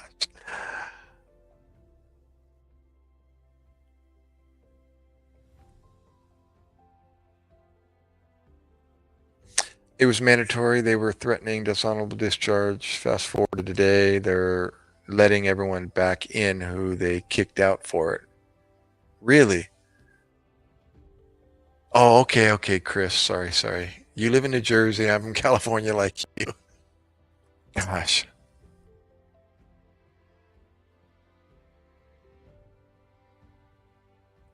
Oh, that's right. You're in the Anaheim area. Are you the one in East Anaheim? Or is that you, Frank? I'm getting confused. Oh, Long Beach. Okay. You're Long Beach. Somebody's in Anaheim or from Anaheim, East Anaheim. Who was that? Was that you, Frank? That was the other guy. My cousins live in Long Beach, off of what's the main Mayflower? No, Boulevard. They lived up in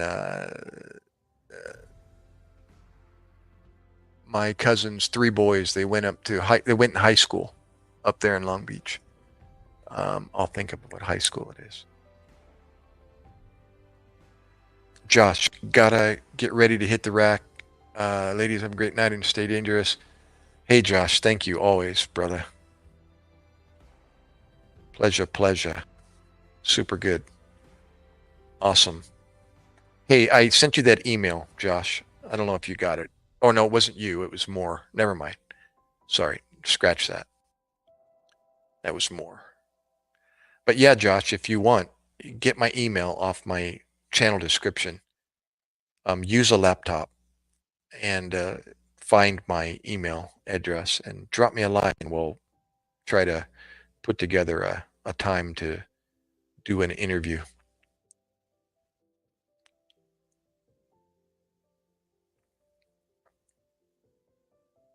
Oh, Beth, what part of Canada are you? Are you over here in the east, up in Ottawa area, Ontario, or are you back west, like in, um, uh, yeah, over there? Edmonton, Alberta. I'm trying to just now recalling that. Uh, Aiming to game. Have you ever wondered how many hairs you can pull out of your ball sack before it bleeds? No, can't say I have.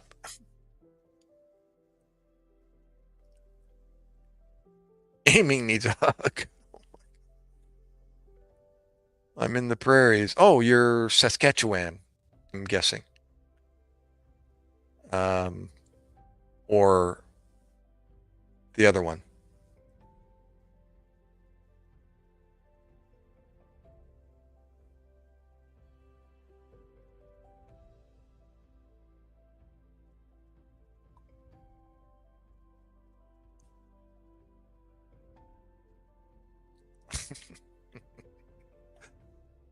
Uh,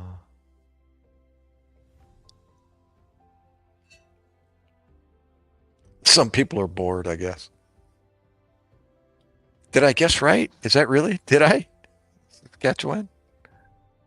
Yeah, I don't know what it's like up in that area. Is it just tundra, or is it what's the terrain like in Saskatchewan? Is there forests?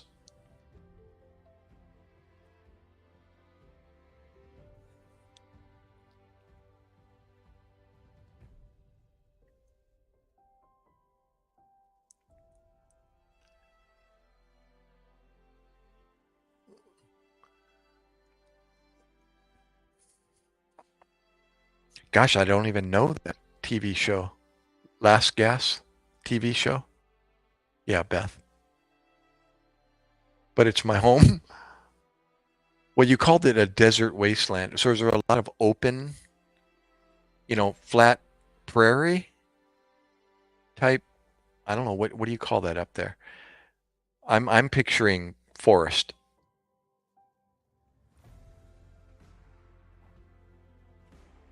Canadian show, gotcha. Yeah, I figured that. That's why I'd never heard of it before, I guess.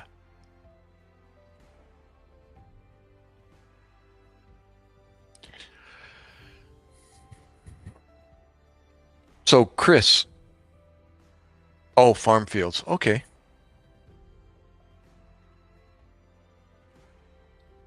Gotcha.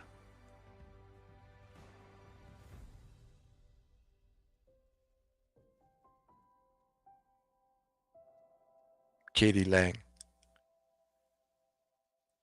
Oh, hey, Chris. Where are you, brother?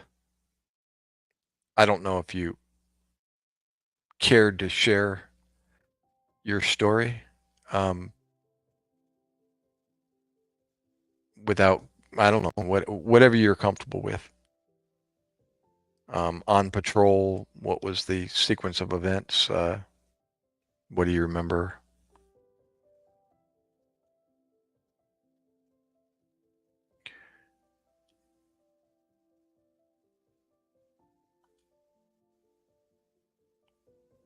That's interesting information that I just posted above me.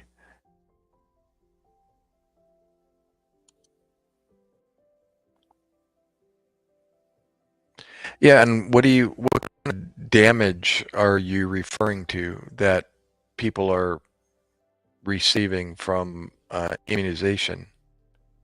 Curious. Of course, being in the medical field, it's always interesting to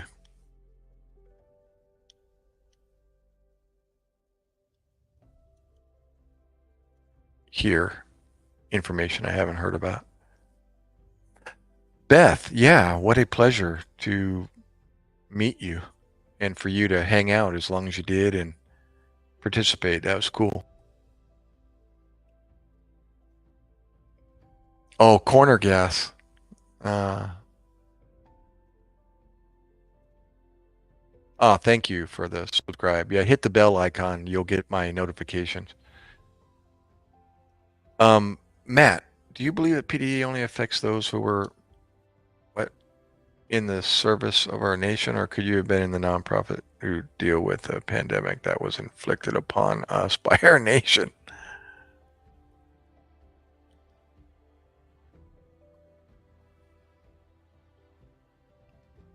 You're referring to PTSD affecting people that were part of the pandemic? Boy, don't get me started on the pandemic. I got a different side, a different opinion, being in the medical field especially.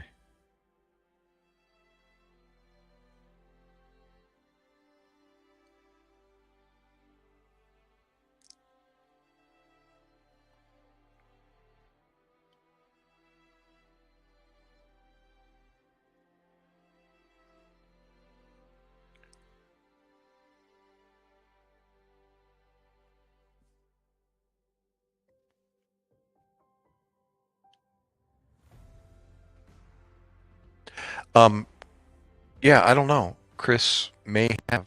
You know what you can do is type, if you're on a laptop, type the at symbol and then their name. Just scroll up and type in their name. And if they're still here, their their name will show up as one of the options to click on, and that will highlight their name. If they're gone, it'll that won't they won't show up to find out if they're still logged on to my channel or not. The at symbol and then the first two letters of their username should their name would pop up if they're still in the room.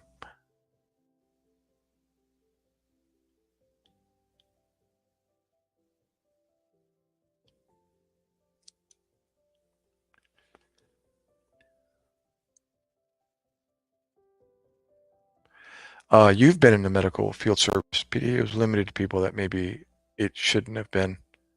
I've been there too. My question was sound. Do you believe it?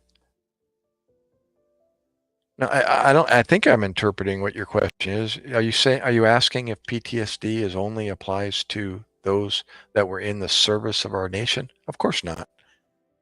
Now they're, post-traumatic stress is part of anybody that goes through some traumatic stress.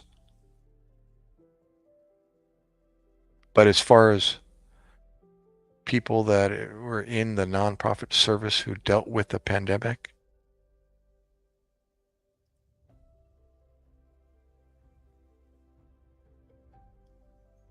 So you think the pandemic was inflicted by our nation as opposed to it being real, a real uh, virus that infected the world or affected the world? Both infected and affected. Nick War. Actually, it's pretty random what the channel's about, but in particular, I'm a former paramedic Navy corpsman, and we talk about medical stories that I encountered in my years of medicine. Oh, I think I just answered that, Matt. Yeah, no problem.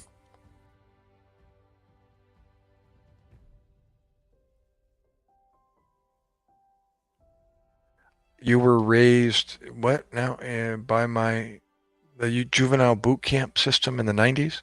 Were you in the service, um, Matt?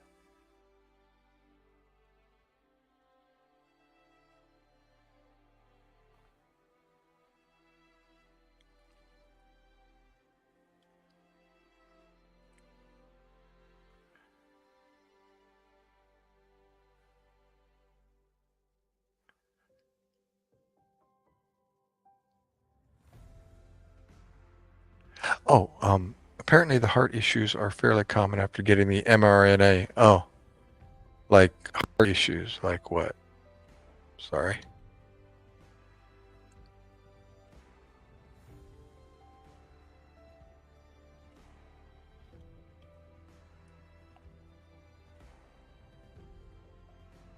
Oh, I'm scrolling back here. Memory loss. Heart problems. Can't even go for a light jog. I had what I think was a minor heart attack. Never went in for it. How? It's a. I mean, I'm not a doc, but I mean, I have so many questions.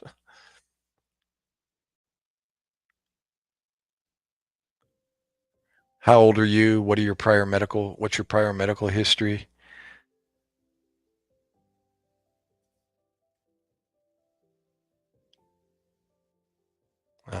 That's a broad um, rabbit hole to go down.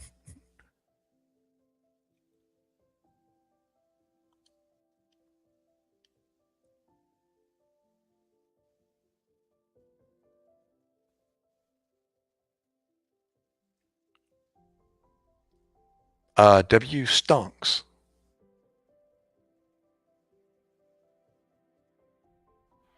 It's not about Taco.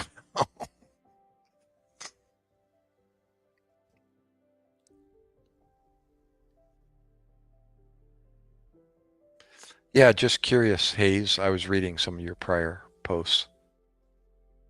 I'd have to start at the very beginning and say, okay, who are you? How old are you? What's your medical background?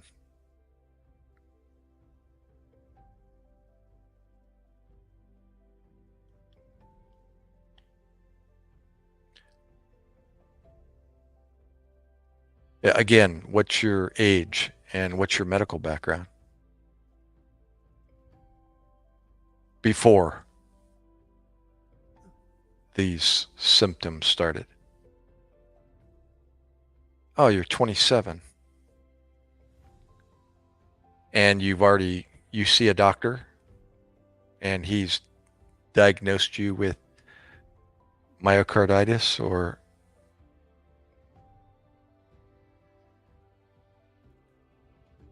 do you, I got to ask, I mean, not to be personal, but that's medicine for you.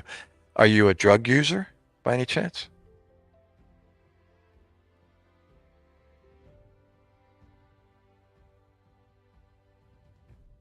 And I'm not being confrontational or prying. That's medicine. I'd have to ask all those questions. Or have you ever used drugs before? And I don't mean marijuana, like IV drugs.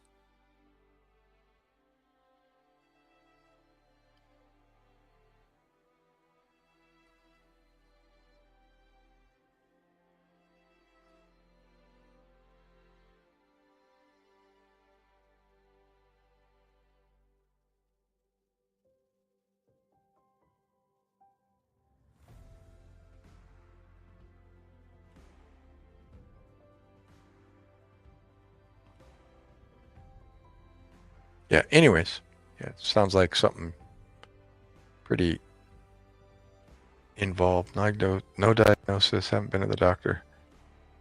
Well, I used to drink, quit, diet. Could use some adjusting though. Well, it sounds like you've been on the internet a bit, which who hasn't, right? Been there, done that. Um,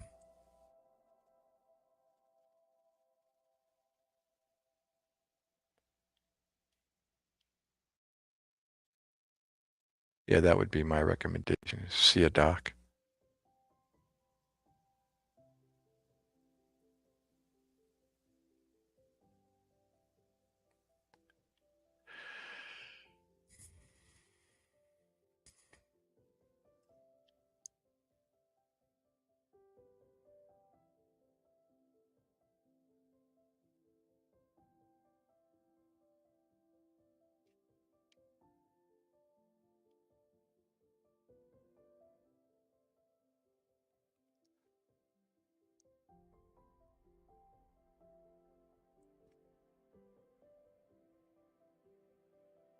Armin, no, prior paramedic and Navy corpsman, United States Navy. Doc comes from the uh, United States Marine Corps, calls their medical support doc, whether you're a doctor or not. So if they want your attention, they yell doc instead of medic. So the nickname or moniker they give a corpsman, a Navy corpsman, is Doc. So whatever your last name is, for example, mine, MacKay or MacKay, would be Doc MacKay. Hence the ranking rate system HM2 Doc in parentheses MacKay. And everyone, all the Marines love Doc. They protect their docs. Armin, how about you? You in the medical field? Whereabouts are you? I'm gonna guess Pakistan.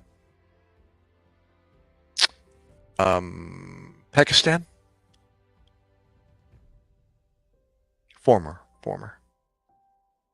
1999, 2007. 8 years. And did one tour to Iraq,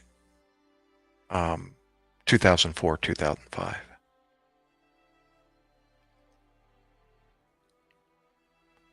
Well, I'm a big advocate on uh, homeopathic medicine. I don't discount it once whatsoever. There's definitely some benefits in using that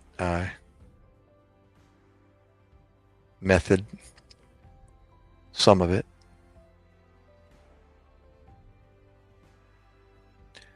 Where are you from, Armin?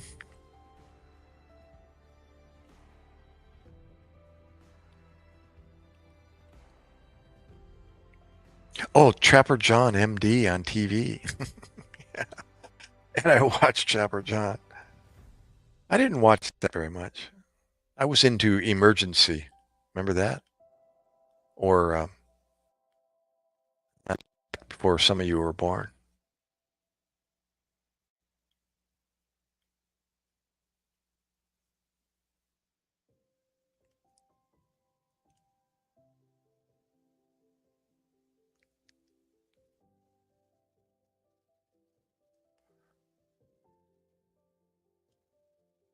Rampart. Exactly. Oh my gosh, Frank. Dixie. Remember Nurse Dixie and Johnny and Gage? Doctor, what was the doc's name? Uh, Doc.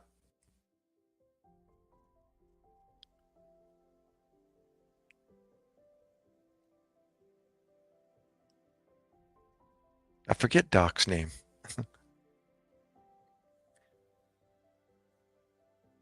You know, my preceptor, my paramedic preceptor, was a direct product of that show. He was the youngest or one of the youngest graduates from UCSD Medical Center in California at their one of the original paramedic programs. Apparently, like one of the original programs in the United States for paramedics. Yeah, Angie Dickinson. Yeah. Um, the heck is that noise? It sounds like my son is up. Um, I forget Doc's name though. What they called him in the show. Uh, who was the firefighter with the mustache? Remember, little short guy with the mustache.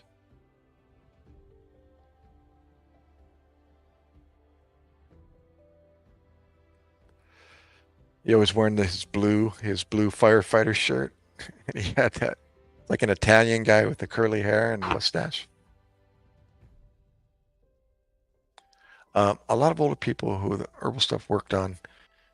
I've got a reflection here from my light. That's why I keep. Yeah, he always burnt the food. A lot of older people who were the herbal stuff worked on their way were upset that they were too far gone in their health.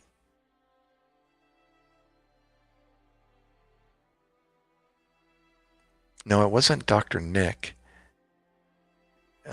in the show Emergency. You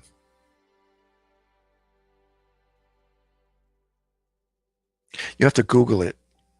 I don't have the ability to Google it that easy. I'm not on a laptop. I'm on an Xbox controller. That's what I'm using to navigate my mouse around the TV.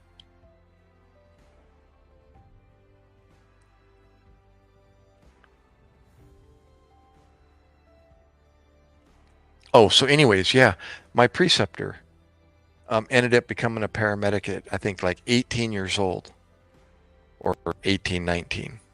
And he ended up being my preceptor. I stayed in touch. I actually reunited with him through Facebook back in 1990, 1989-ish, 88, 89. And he gave me the basics on where to go, what to take, how to get started. Dirk Benedict. Yeah, who's Dirk Benedict? Face and Starbuck.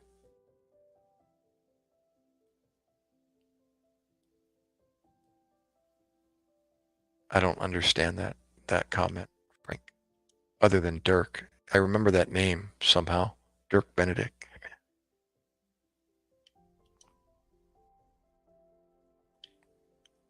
Kabatoy! Musta. Musta. Um, Kabatoy, are you the one that is learning Tagalog or you're from the Philippines? I forgot.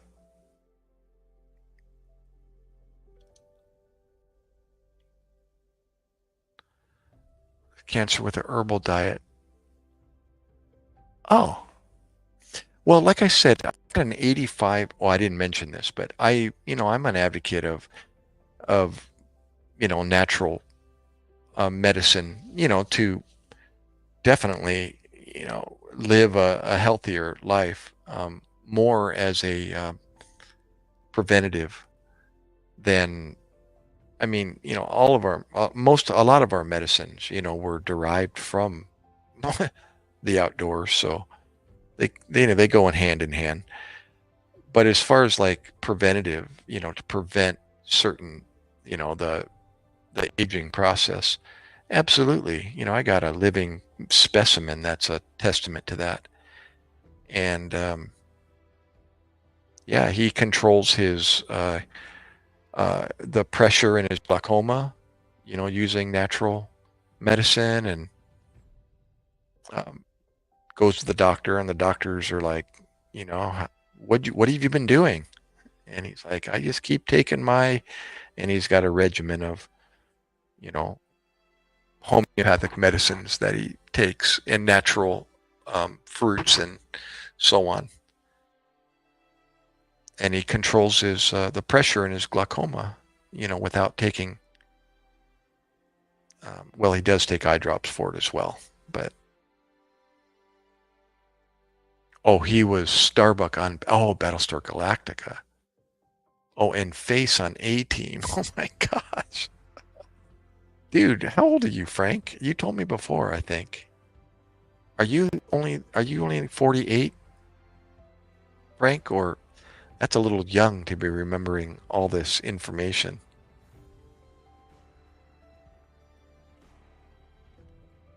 Kabatoy, ¿cómo está?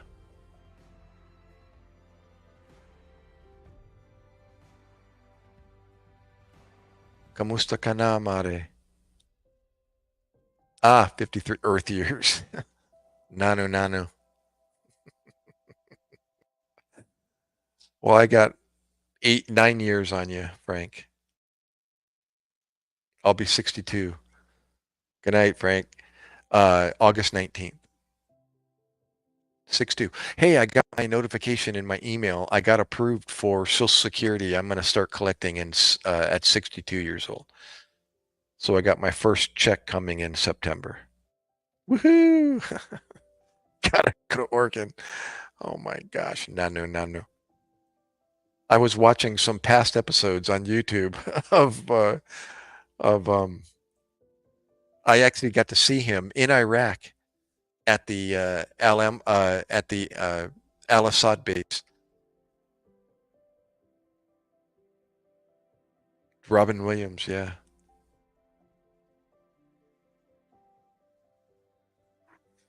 Yeah. No, you know what though, Frank? Um, Real quick. Pay cut though. You know what? You know how much more I make if I wait till I'm 65? From 62 to 65? I get paid $500 more a year. And I went, and it's exponentially, not exactly, but you can pretty much at 70, you get $500 more than 65. And I'm like, that's silly. Why wait? If it's only that much per year, might as well collect when I'm 62.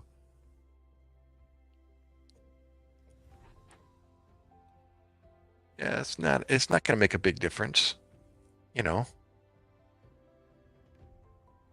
And it's an extra. I can't live on it, but with my wife's income, thank God for my wife, it's an extra $1,000+ paycheck a month, and yeah, we'll be able to buy a car for my 19-year-old and make car payments for him off of it. So I'm down.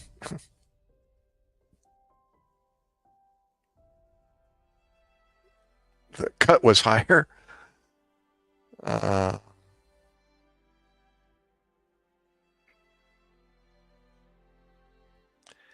yeah, so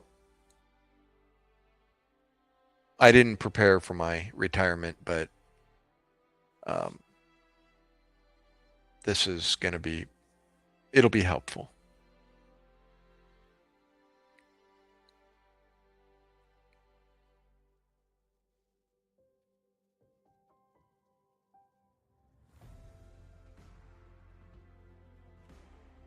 But yeah, good night, Frank. And you know what? I think it might be a good time to um, head on out like an infant. Thank you, Mr. Frank and Kabatoy, and Armin. Thank you, thank you, thank you. First time, I think, for you, Armin. Don't forget the like, the thumbs up. Hayes, awesome. And all the rest of you guys, Matt and Nick. Oh, military school, they kidnap you and make you stay.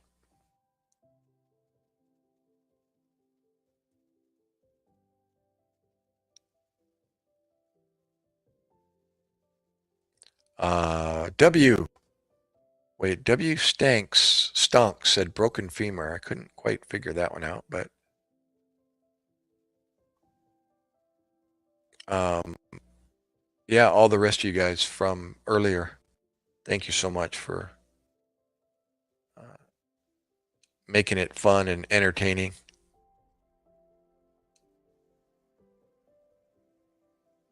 Yeah, Frank, always. Friday night.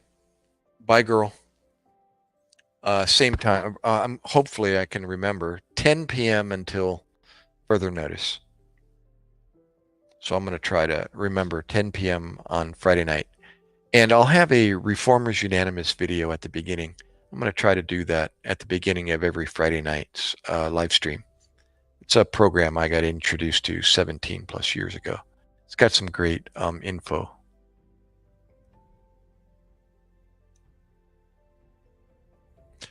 Bye, girl. Always. Thank you for coming. Maraming salamat.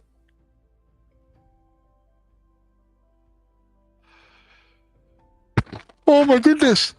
Now I'm yawning now that I said I have to go. But I'm getting hungry too. I'm going to go get something to eat.